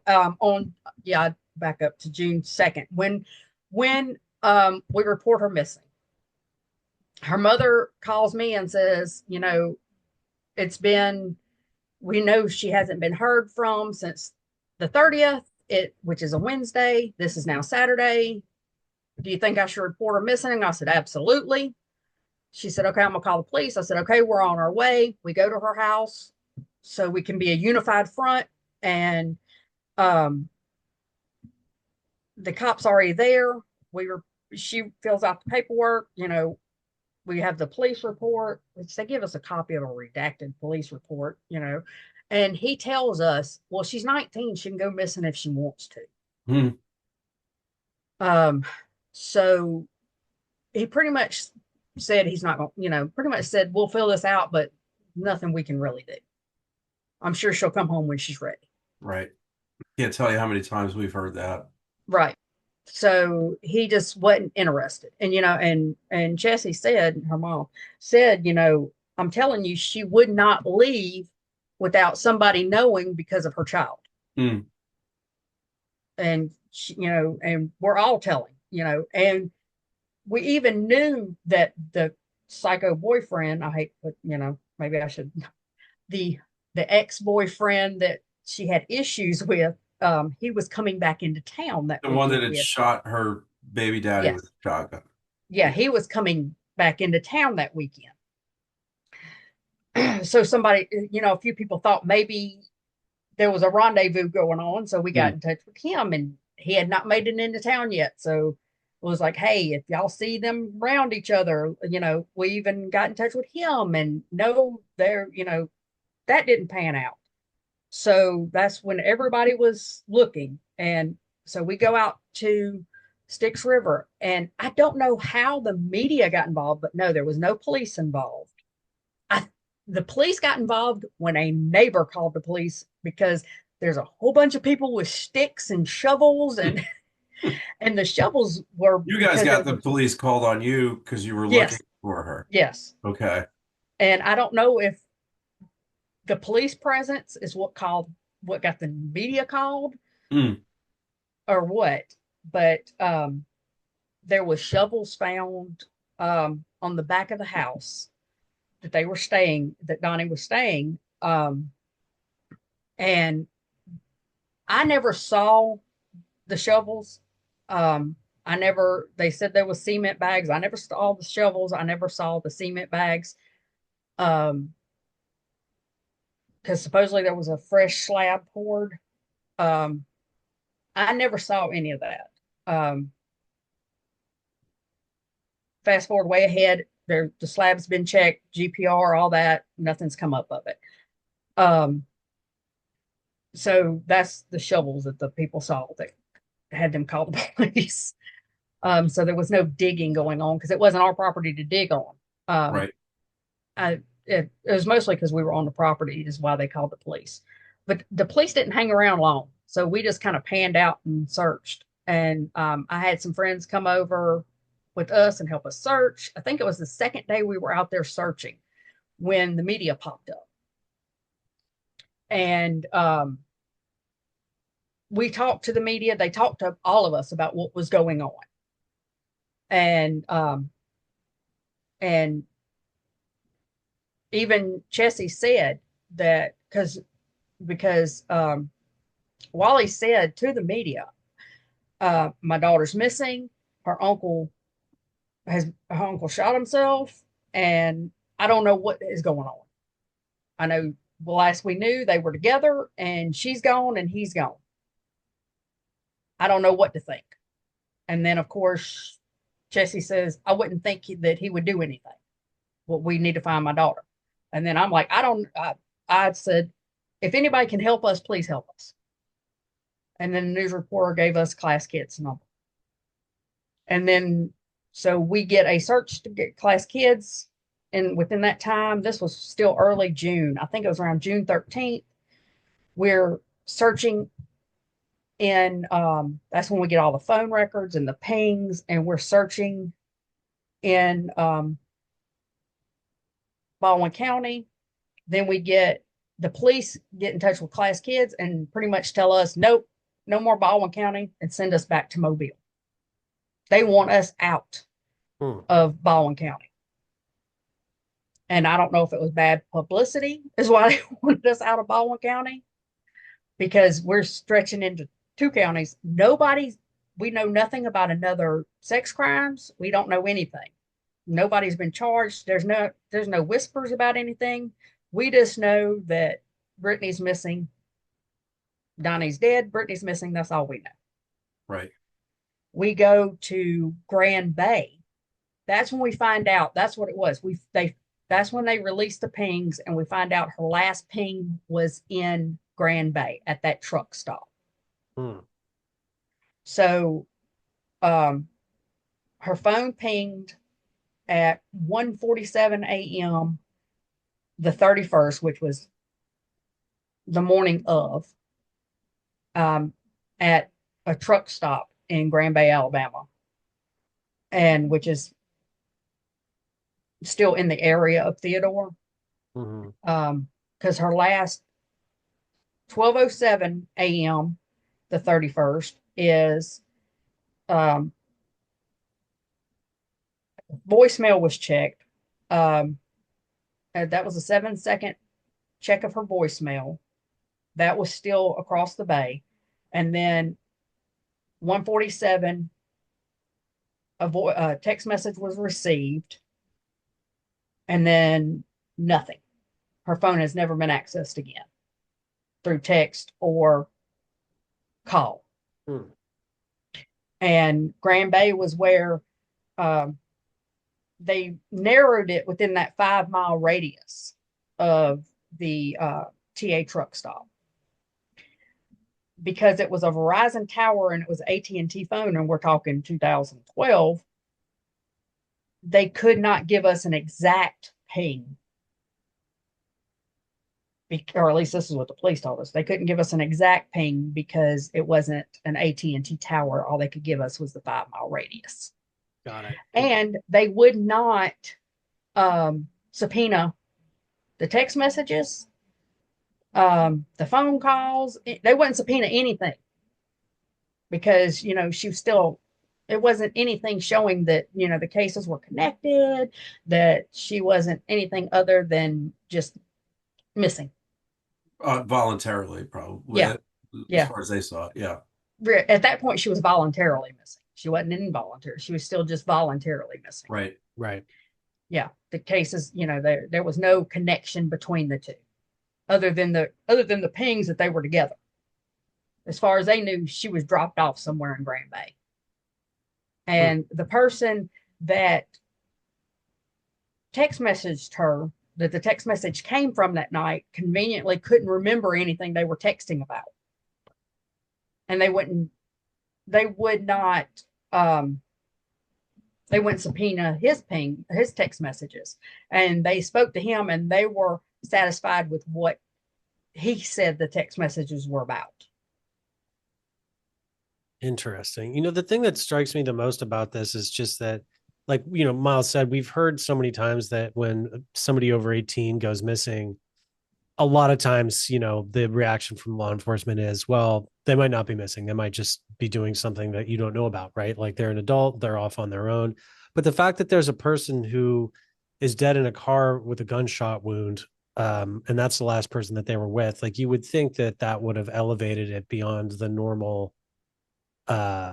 She's a grown up. She could be doing whatever she wants. Like, no, the circumstances are a little bit different this time. I mean, like, if my wife can't, it's literally the same department that Donnie's supposed to be turning himself into, right? Right. Well, they know that they're related. They know that they were together. Like, yeah, that's right. I mean, maybe there's a reason there, but I fail to see it. I'd like it explained. Yeah. And then, and everybody was so defensive too, because when we got her phone records, which it might have been the wrong thing, but when we got her phone records, my husband, if he didn't recognize, well, I wouldn't say if he didn't recognize the number, if he called everybody on that phone records to put a name to the number. Sure. Yeah. So we would know who, and there was a lot of people that were on those records that were friends of Donnie and them's clique that were very offended. Stop calling my friends, stop calling this, and stop calling this. You need to honor our privacy. And he said, my daughter's missing. I don't care about your privacy. Good. When you say Donnie and his clique, you mean that side of the family, right? Well, like Donnie's, like the person that owned the house in Waterworld, and those people. So, and the other people of the family, right? Because at that point, that's kind of when it started. The family started splitting apart because we were taking where I feel like we were being a little more aggressive with it. I don't know if we knew different things, but we were being a little more aggressive. For instance, him calling people, him just not looking at the phone list, and him being actively calling people, him putting posts on Facebook. Anybody that knows anything about him killing himself, please contact me. Anybody that might know what happened with my daughter, please contact me. And Wendy reaching out talking about, you don't need to be putting our business out there. And he's like, well, you need to tell me where my daughter is, and it going, them going at it like that, but this man's child's missing. Well, and in hindsight, I think we understand why they were being so defensive and closed off about it, because these people would all be convicted of massive Exactly. crimes, which Exactly. we'll get to. Yeah. Right. And then we get sent over to Grand Bay, and that's when we find out that um, then the boy she was texting, and he's now deceased. So we get nothing out of him, and now he's deceased. We go, they end up setting up a meeting with us with both police districts, with Mobile and Baldwin County, and get really much of nothing out of that. Um, we get, so it's class kids, it's Baldwin County, it's Mobile County. We're having, and both sides of the family. And um, my husband has given me permission to speak because for him, because he knows he'll lose his temper and not ask the right questions in the, he doesn't deliver as well as I do. Sure, sure. Especially when he gets angry. So I'm trying to ask things that we need to know, and I'm asking things that are stepping on other people's toes apparently. So it's getting the rift starting to break apart because I'm wanting to know things that apparently they don't want to know, which is making me think that later on I'm putting it together thinking they already knew things about what was going on with the family. And I have found out, yes, you can look at things and say, oh yeah, they did know because now they're telling on themselves. And that's when we find out. I asked, have you talked to the boy that the toxic boyfriend in Texas? Have you talked to him? And the one that was coming into town that weekend, they said they sent the Texas Rangers to talk to him, and they're satisfied with what they said. We've contacted the Texas Rangers; they have no knowledge of it. That's when we find out that they don't have the other boy didn't remember what the text messages they talked about were. And so we go and talk to him and his parents about the text messages, and we still get pretty much no answers, but of course everything's deleted. We chalk it up to as either sexual or drugs. And he's just embarrassed and don't want to talk about it. I mean, it leaves us with, there's nothing because they still won't subpoena the text messages. I go to AT&T, discuss it with them. They cannot subpoena anything without a court order, but they inform me that you have 3 months. AT&T has 3 months. Every 3 months, they dump their servers. Yeah. And we were already going into the end of month 1. So we had 2 months to press them. And of course, they never did anything. So we're doing door-to-door canvassing, handing out flyers, putting flyers in stores, just doing what we can, asking questions. I don't even remember how we got to the point. I have to look. I think it was July is when it came up. July is when the first arrest started. And it was the mom's brother, who we had no clue. Wow. Yeah. It was the mom's brother and brother-in-law. The other sister's, the other twins' husband. Man. Those were the first to arrest. And this is all happening, you said July. So this is really about a month and change after the suicide and Brittany goes missing is when all this stuff starts coming down, which is, hard to ignore. Yeah, like you said, maybe they were keeping you guys at bay because they were already looking into it. And it very well could have been. Yeah. Just to give the cops the benefit of the doubt, Right. Yeah. I know after that, I mean, they did take steps as far as when we had that meeting, They did say that they were not going to do the Crime Stopper reward. They did allow us, and still are allowing us, to use the Crime Stopper tip line. They did make sure they got both of their DNAs in case any remains or whatever's found. So both of their DNAs on file. They were going to make sure that she was filed with the Alabama as ALEA. I can't remember what the acronym stands for. Law Alabama Law Enforcement Agency. I'm sorry. That was the easy one. Yeah. And so they did minimal. We also found out that their theory was she was staying gone because she had a warrant, a traffic warrant. Okay. Yeah.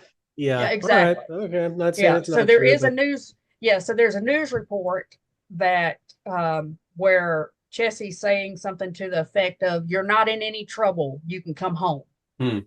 So because she doesn't specify what it is, a lot of people have taken that and ran with it. Right. But it's because of a traffic warrant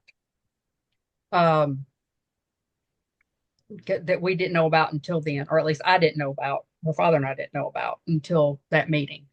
But then the two uncles get arrested, which Alabama or Mobile is so, back then, was so out of it that they released the uncle.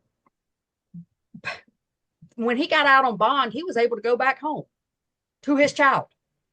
Oh my God. And I called DHR and said, "Hey, he's out on bond for child sex crimes." And they were like, "Well, if it's not his child that he's charged with, he can be there." Oh man. Oh man.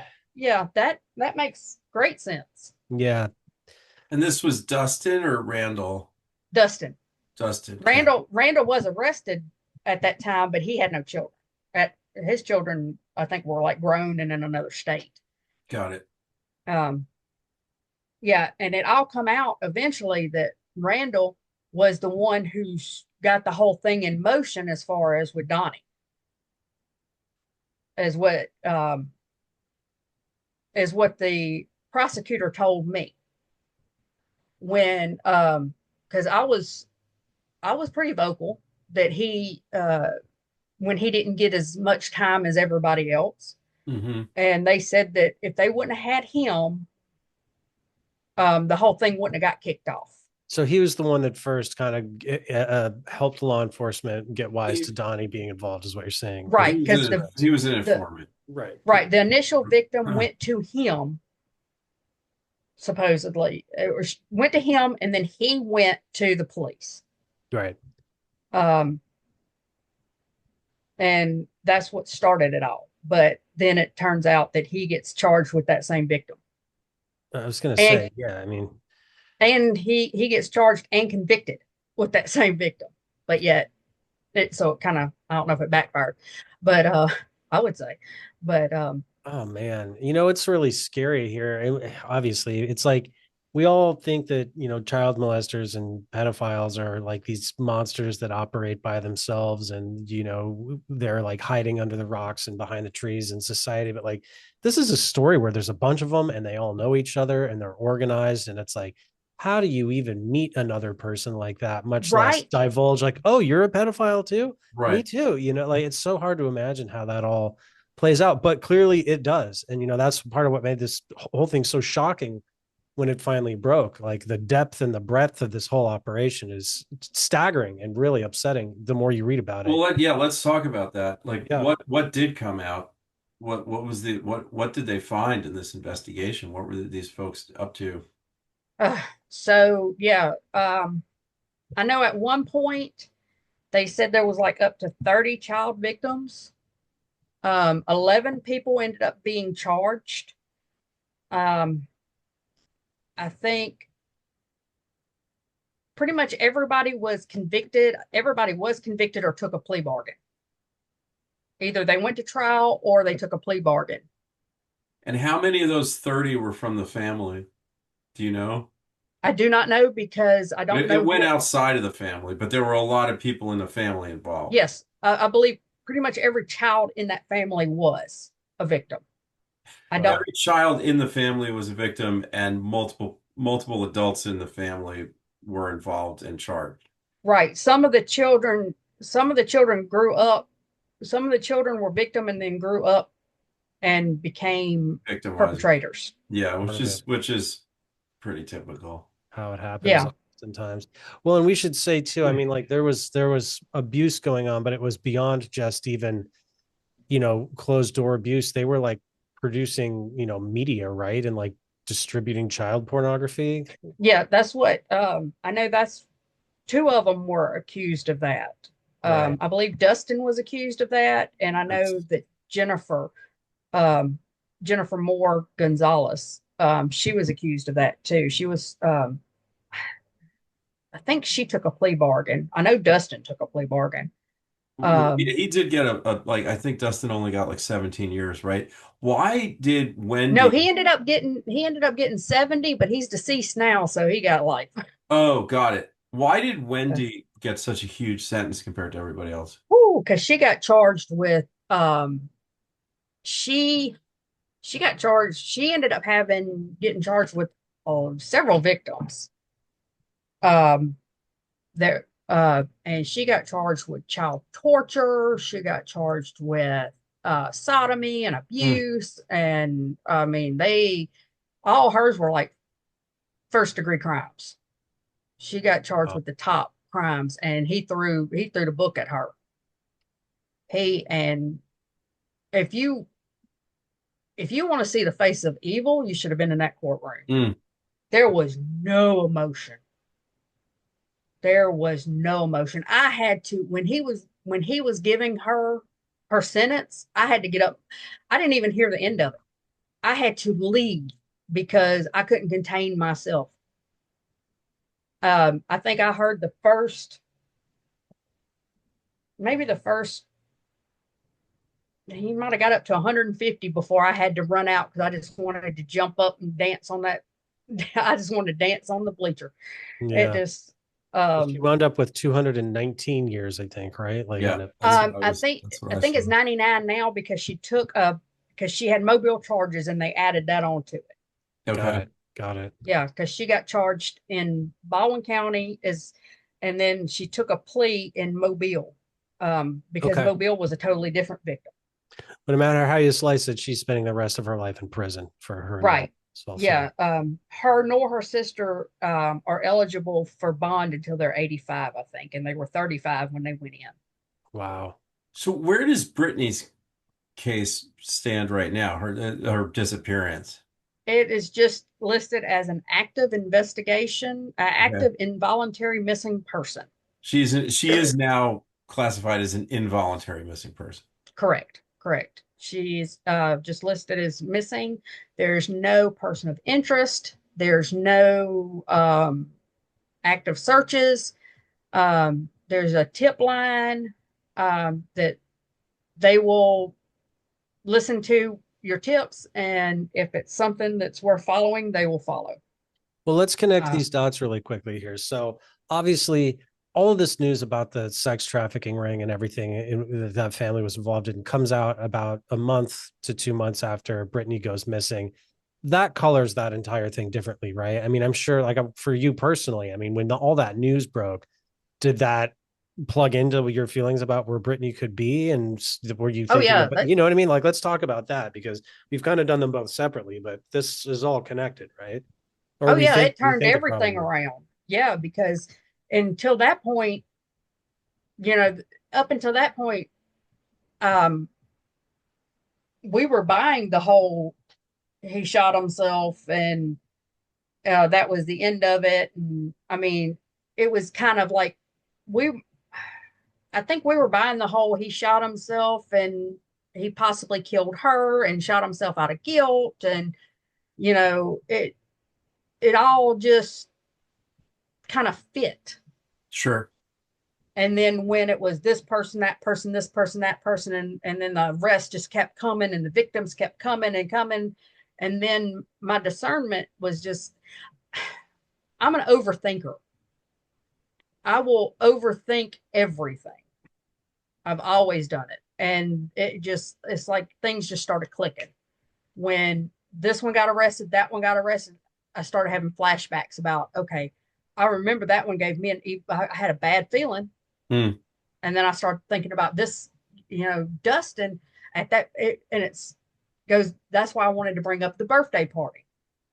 At the birthday party, there was something about Dustin that just, I felt it.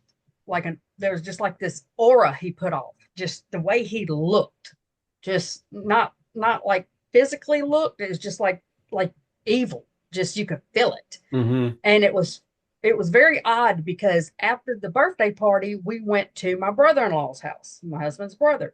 And he said, did you sense something around Dustin? And I was like, see, I thought it was just me. And it came out to that. And we had talked about it after he got arrested. He's like, I knew something.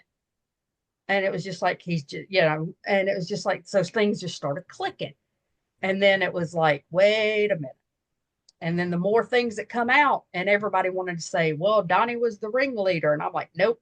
I knew before they even started charging Wendy. I was like, Wendy's the ringleader. Interesting. And Donnie's wife, though, right, is Wendy. So it's like correct. They're in this. Correct. Yeah. He's not too far away from the leader. Right. And then I remember things being said that Wendy was not to be told when Donnie was picking Brittany up. There was some real jealousy between between Wendy and Brittany. Mm-hmm. I'd never really, it just didn't register. It was like, because Jesse had said it before, it was like, yeah, Wendy doesn't like when Donnie's off with Brittany. And I'm like, well, that's her aunt and her niece. And that's weird. There's nothing going on between them, but I never really, it never really just clicked with me until. Yeah. And now with the context and the hindsight, you could see more. Right. Yeah, you start putting it all together. What do you think happened to Brittany?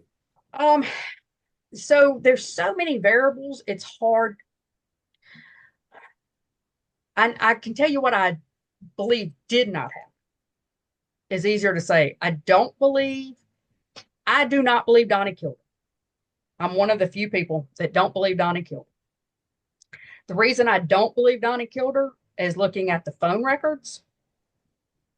A lot of people believe he did it as an alibi, but up until he was shot the next morning after she disappeared, after that 147 phone call, his phone was inactive until I think it was 8 o'clock the next morning. So the morning of the 31st, from the 31st until the morning of the 1st, so that whole day of the 31st, between phone calls and text messages, he tried to contact her 14 times. Wow. I don't think you need 14 times to be an alibi.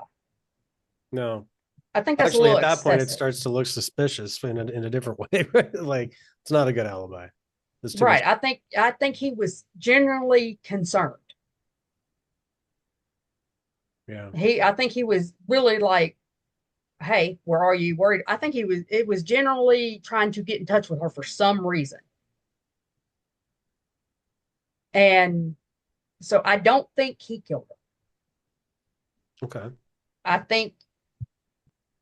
Whether he thought she was missing or what, I don't know. I do not think she is in witness protection. That one gets thrown around so much.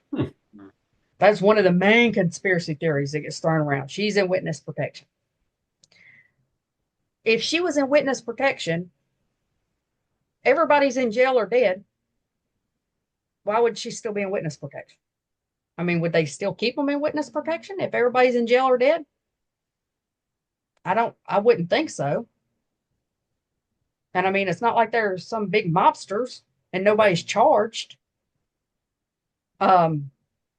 Whether they killed her, as far as Wendy, That I can't say. But, and because there was nothing of hers found, nothing, not her phone, not the bag she supposedly left with, because nobody saw her leave but her mom. And the only way we know what she left with is her mom went. I was there when the detectives came, when the detectives finally came to the house. We were all there. And he said, look around and see what of hers is missing. And that's how they determined what she left with. It's like her hair straightener's missing, her this makeup's missing, this is this, her pink bag is missing, her teal bag is missing. That's how they decided. That's why it's either she's got a teal bag or a pink bag and this, and this. So she not really even sure what she left with. It's just that's what was missing. And I don't believe that she killed him and is on the run, because why would she have left her gun? If she took the gun for protection, she would have kept it with her. If you're going to kill somebody and leave.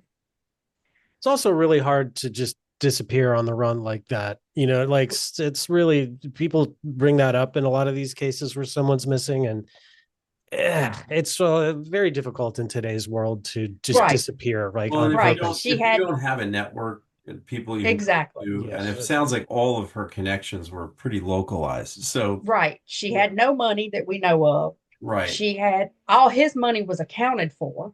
Mm-hmm. Because he had sold some tools and something else, but I know they could account for every bit of money he supposedly had. Mm-hmm. She had no burner phone that anybody knew of. If people knew about the gun, you'd think they'd know about a burner phone. Mm-hmm.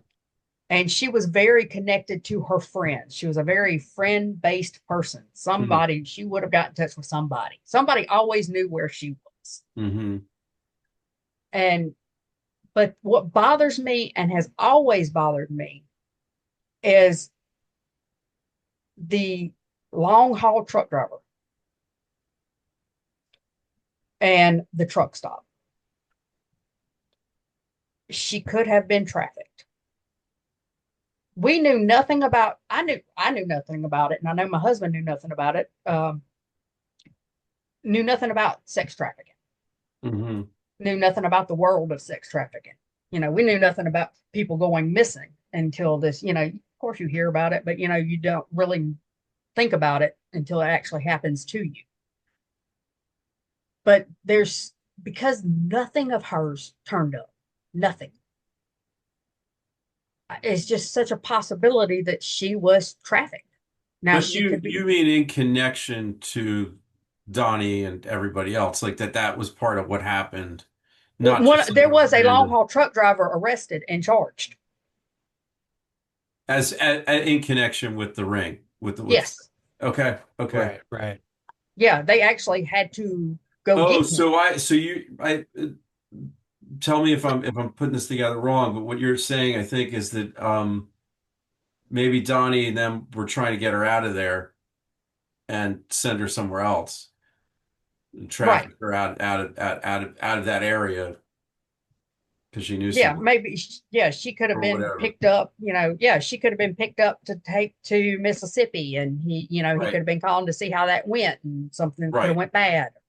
Right. And somewhere within the infrastructure of the trafficking world, she disappears. Right. So do you again, it's total speculation, but do you think she's still out there?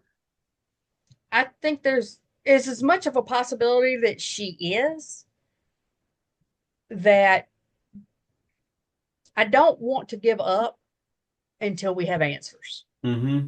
Mm-hmm. Because I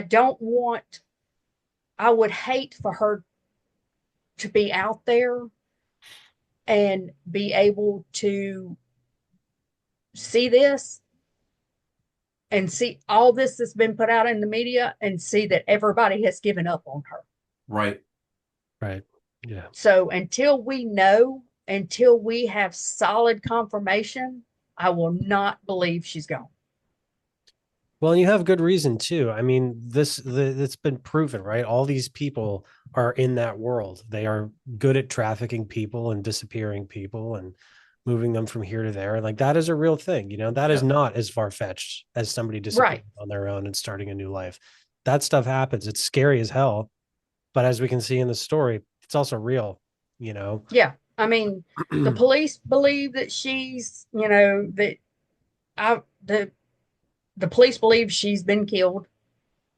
There's been so many theories, because we are dealing with woods and this, that, and the other, and Mhm. alligators, and because there's alligators in Baldwin County, there's pig farms, some of the Yeah. most heinous things we've heard. I've heard some of the most heinous stories that supposedly happened. Um, and I've heard that she's been sold at Coachella. I've heard that she's, she's, I've heard so many different things.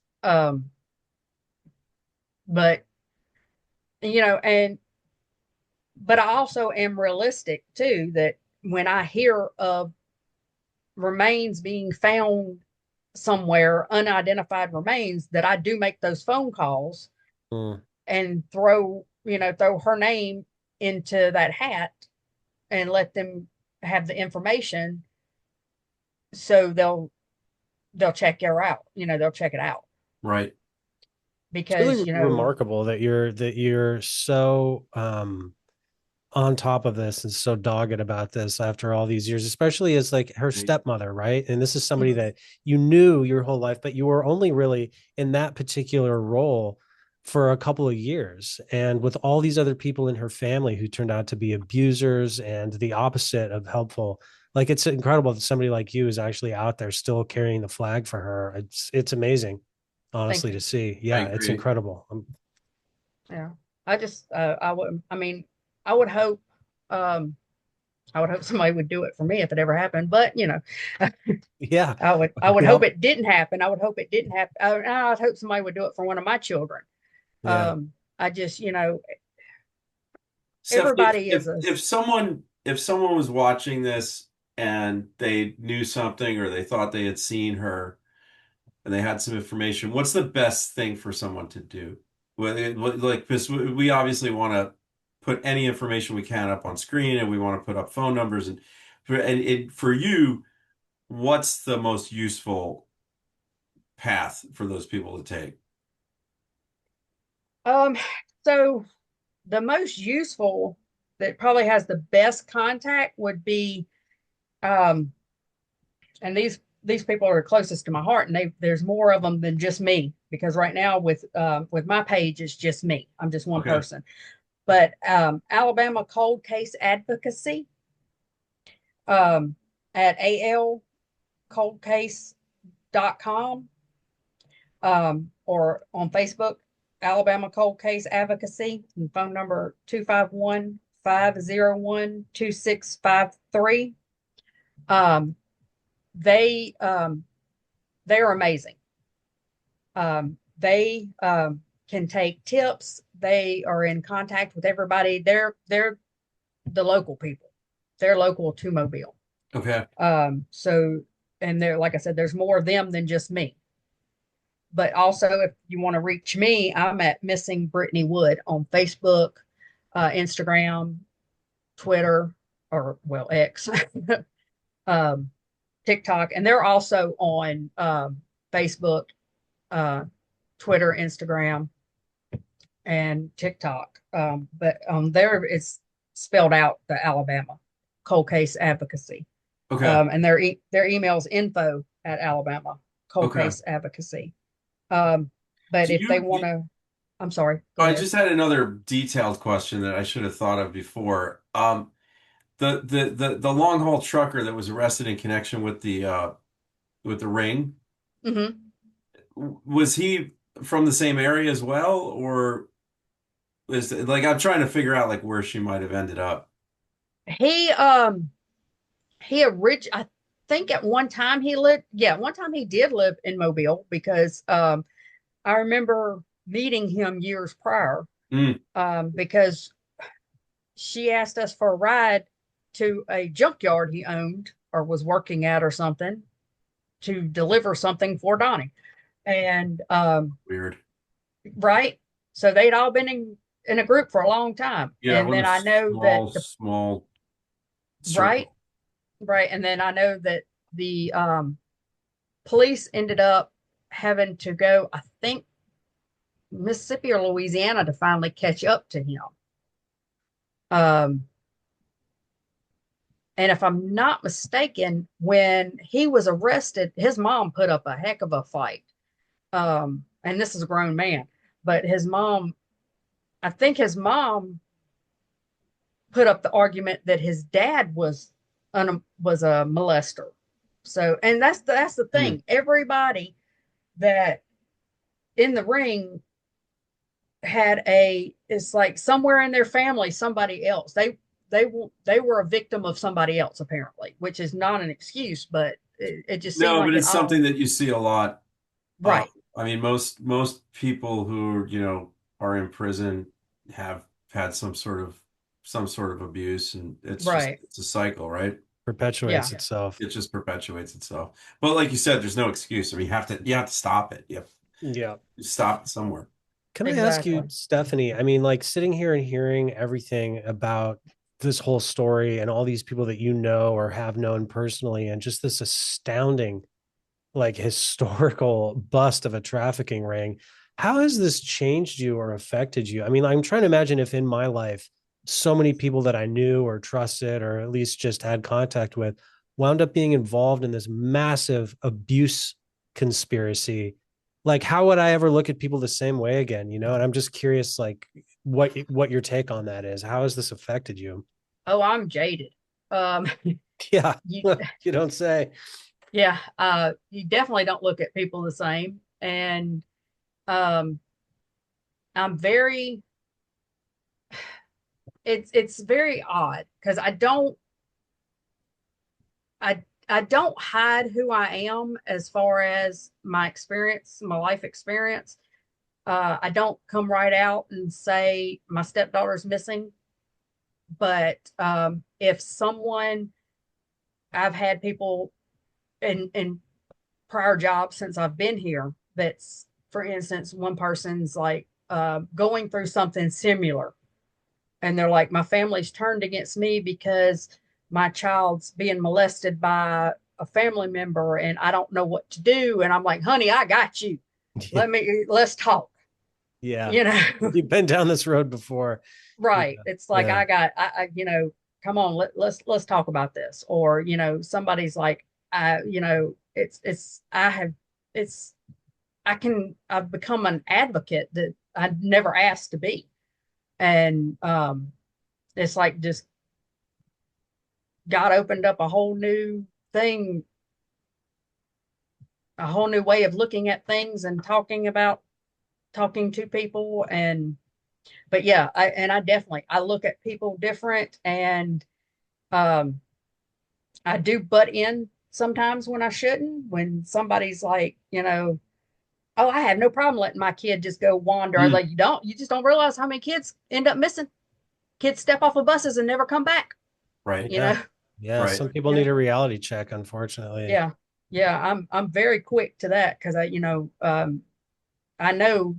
that, what we went through and are still going through with Brittany being missing. I've talked to so many different families of the missing, and everybody's everybody's case is different and heartbreaking. And yeah, it's a world that I don't wish on anybody. No. Well, let How, me ask you how this. Sorry, go ahead, Myles. I was just going to ask, how long were they able to just like figure out, like how long had this ring been going on with this family? They Like, said it's 3 generations. They never gave an exact number, but they said it's horrible. They said it's 3 generations, and it's giving me chills even thinking about it. The district attorney said these people, this is her exact words, quote, these people pass around children like you pass around turkey at Thanksgiving. Jesus. Yeah, she said that she said that this was one of the most disgusting cases she's ever had to deal with. It Um, really it's like a horror movie, you know. yeah, I'm they, so sorry that that you guys are so close to this and that it's just yeah, God, to have spent like time socially around these folks and then like you said, your instincts were always telling you, hey, there's something wrong with this guy, there's something wrong with this guy, and then my yeah, God, it's just yeah, yeah, and it's, yeah, I try, like Jean was saying, how's it changed me? I can always tell when new people are around me and they've Googled me. Mm, It's like they get that look in their eyes and they're like, hey, I need to ask you something. And mm, it's like, mm. yeah, you Googled me. Oh, Stephanie. it's funny. Oh man. Well, I was going to ask you too, on a, like almost a more very sort of serious final note. I mean, the fact that you have in your heart the idea that Brittany could still be out there and still be being trafficked, and you even mentioned like if she was to see this, right? Is there a message you would want her to hear from you, right? Like if for some reason she was able to, like, what would you want to tell her? Oh, that I love you and I'll never give up until I know. And if for some reason you are hiding and don't want anybody to find you, you know, I'll keep your secret. I love that. Just, yeah, just contact me. I love that thought. And then we've probably already put up, and we will put up again at the end, all the contact info that you gave us for Yep. if people have tips or if they think they've seen her or if they know something. Otherwise, we will drive them to the appropriate place. Is there anything else, Stephanie? You've been so gracious with your time. I mean, anything else that you think we should touch on or that maybe we haven't asked you that we should, that would be important to this case?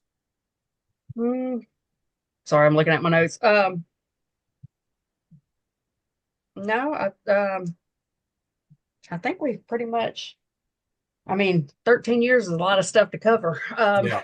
You Yeah. did a Well, great job. I honestly, you're an incredible spokesperson for this, and just your knowledge of the case and your ability to articulate it is Oh, thank you. pretty impressive. Yeah, I've got binders and I've got so much. It's just, yeah, it's well, one of keep the going. I mean, best. I know we're hardly the first people you've spoken to about it, but like what you're doing is so important. And Yeah. like I said earlier, I mean, the fact that you're out here doing things for her that, people even more closely related aren't doing, it's really impressive that you've stepped up into that void. So I hope you get answers. I hope we She's find very Brittany. lucky that her father connected with you. I think just because Thank you. it seems like the other side of the family is just so tied into all this other stuff that Yeah. thank God there's somebody there that uh is pure heart and trying to do the right thing.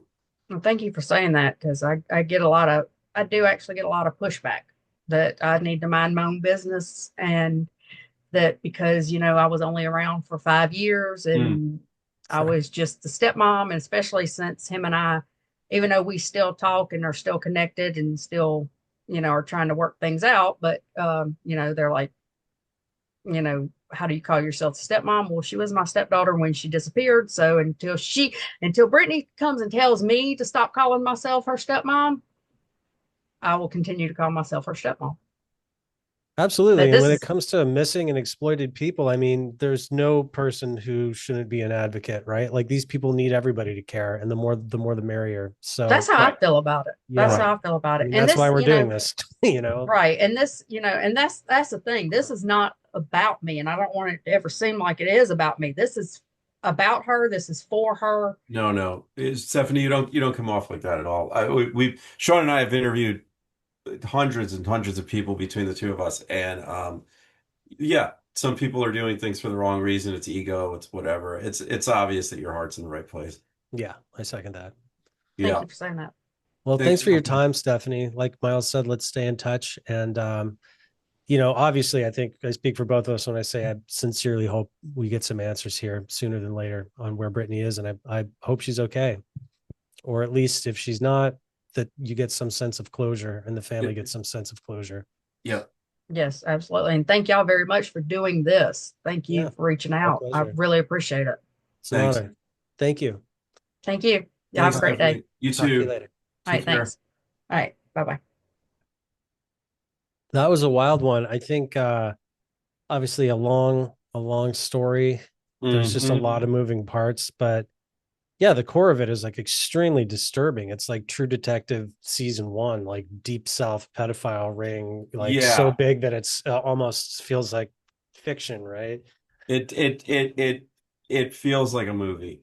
Yeah. It's very Hills Have Eyes. Just the the Texas Chainsaw Massacre, like the multi-generational criminal, Yeah. like, you know, grooming kids and then bringing those kids in, and when they get older, it's just this is how we do it. Yeah, and preying on your own family too. I mean, look, it's not okay to like do that with anybody's kid, but it's just so incestuous and gross. I mean, like these kids are being raised by predators. It's not like someone from the outside came in.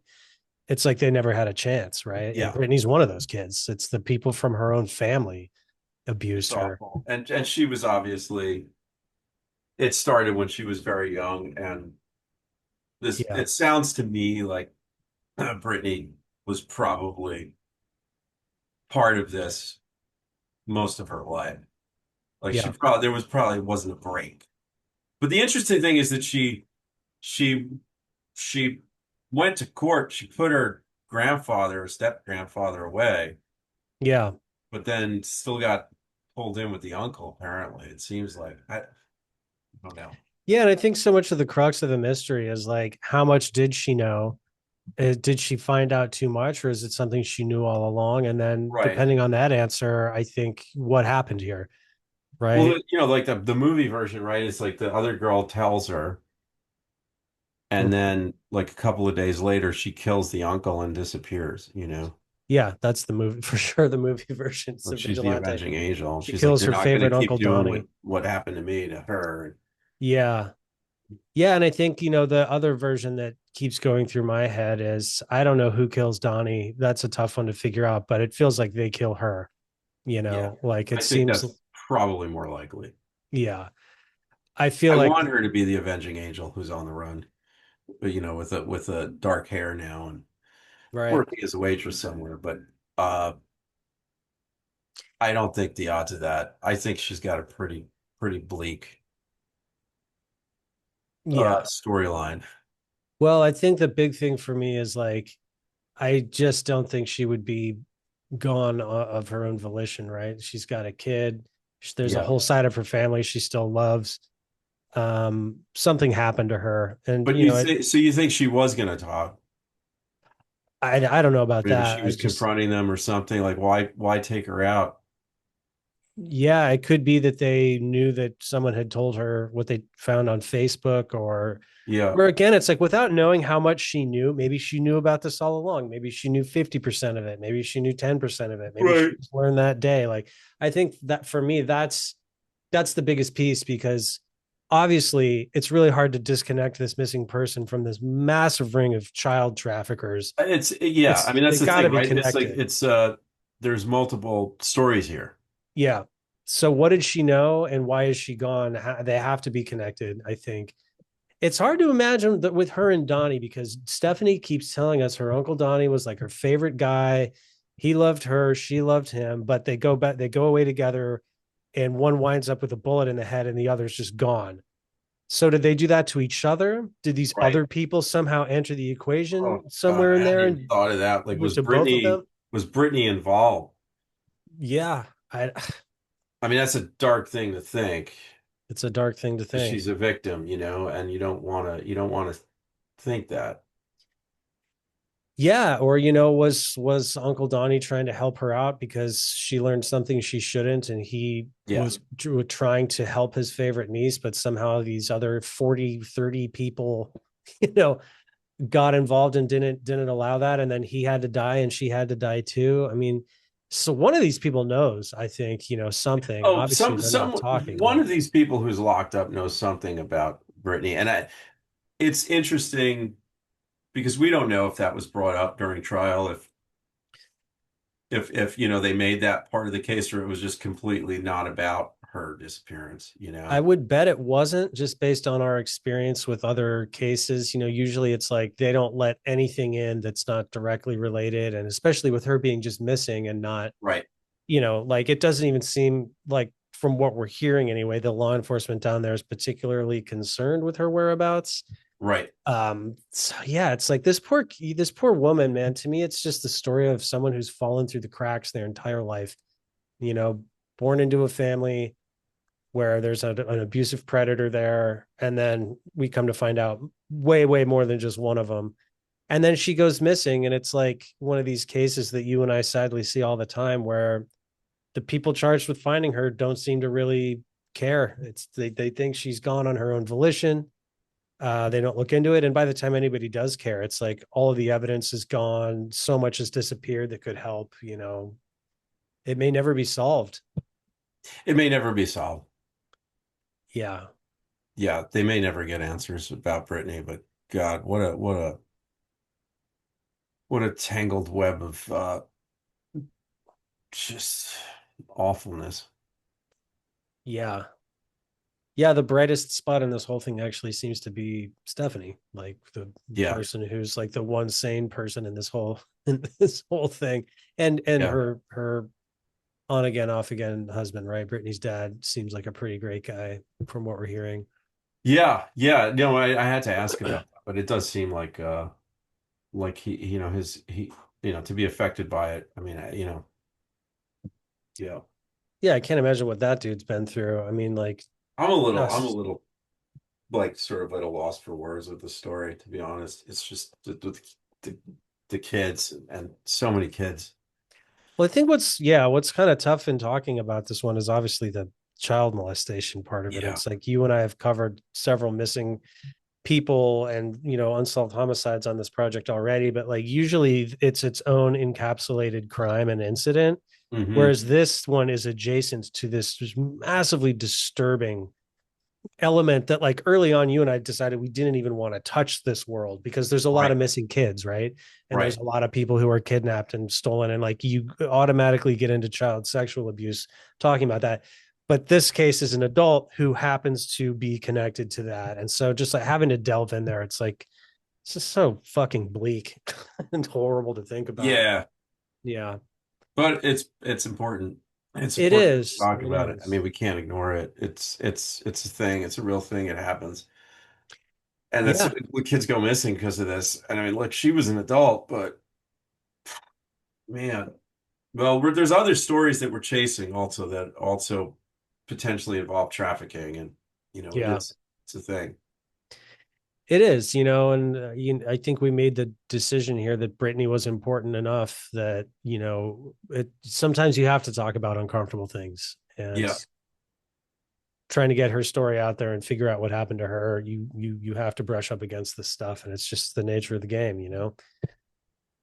Doesn't make it any more pleasant. It's extremely tough. I mean, this is definitely going to be a trigger warning episode for us, I think, right yeah, up top.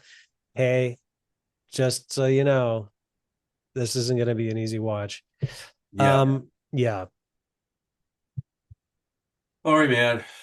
cool. All Thanks, right. everybody. Well, listen, big thing on this, I think, is like, we're showing pictures of her, and if anyone ever actually does have any information, but uh, yeah, I don't want anyone to have opinions on this because there's only one opinion to have. That's just my feeling. It's Yeah. So what kind of disagreements any of you guys can get into over this, other than what you think happened to Brittany, because it's pretty black and white as far as the morality of this.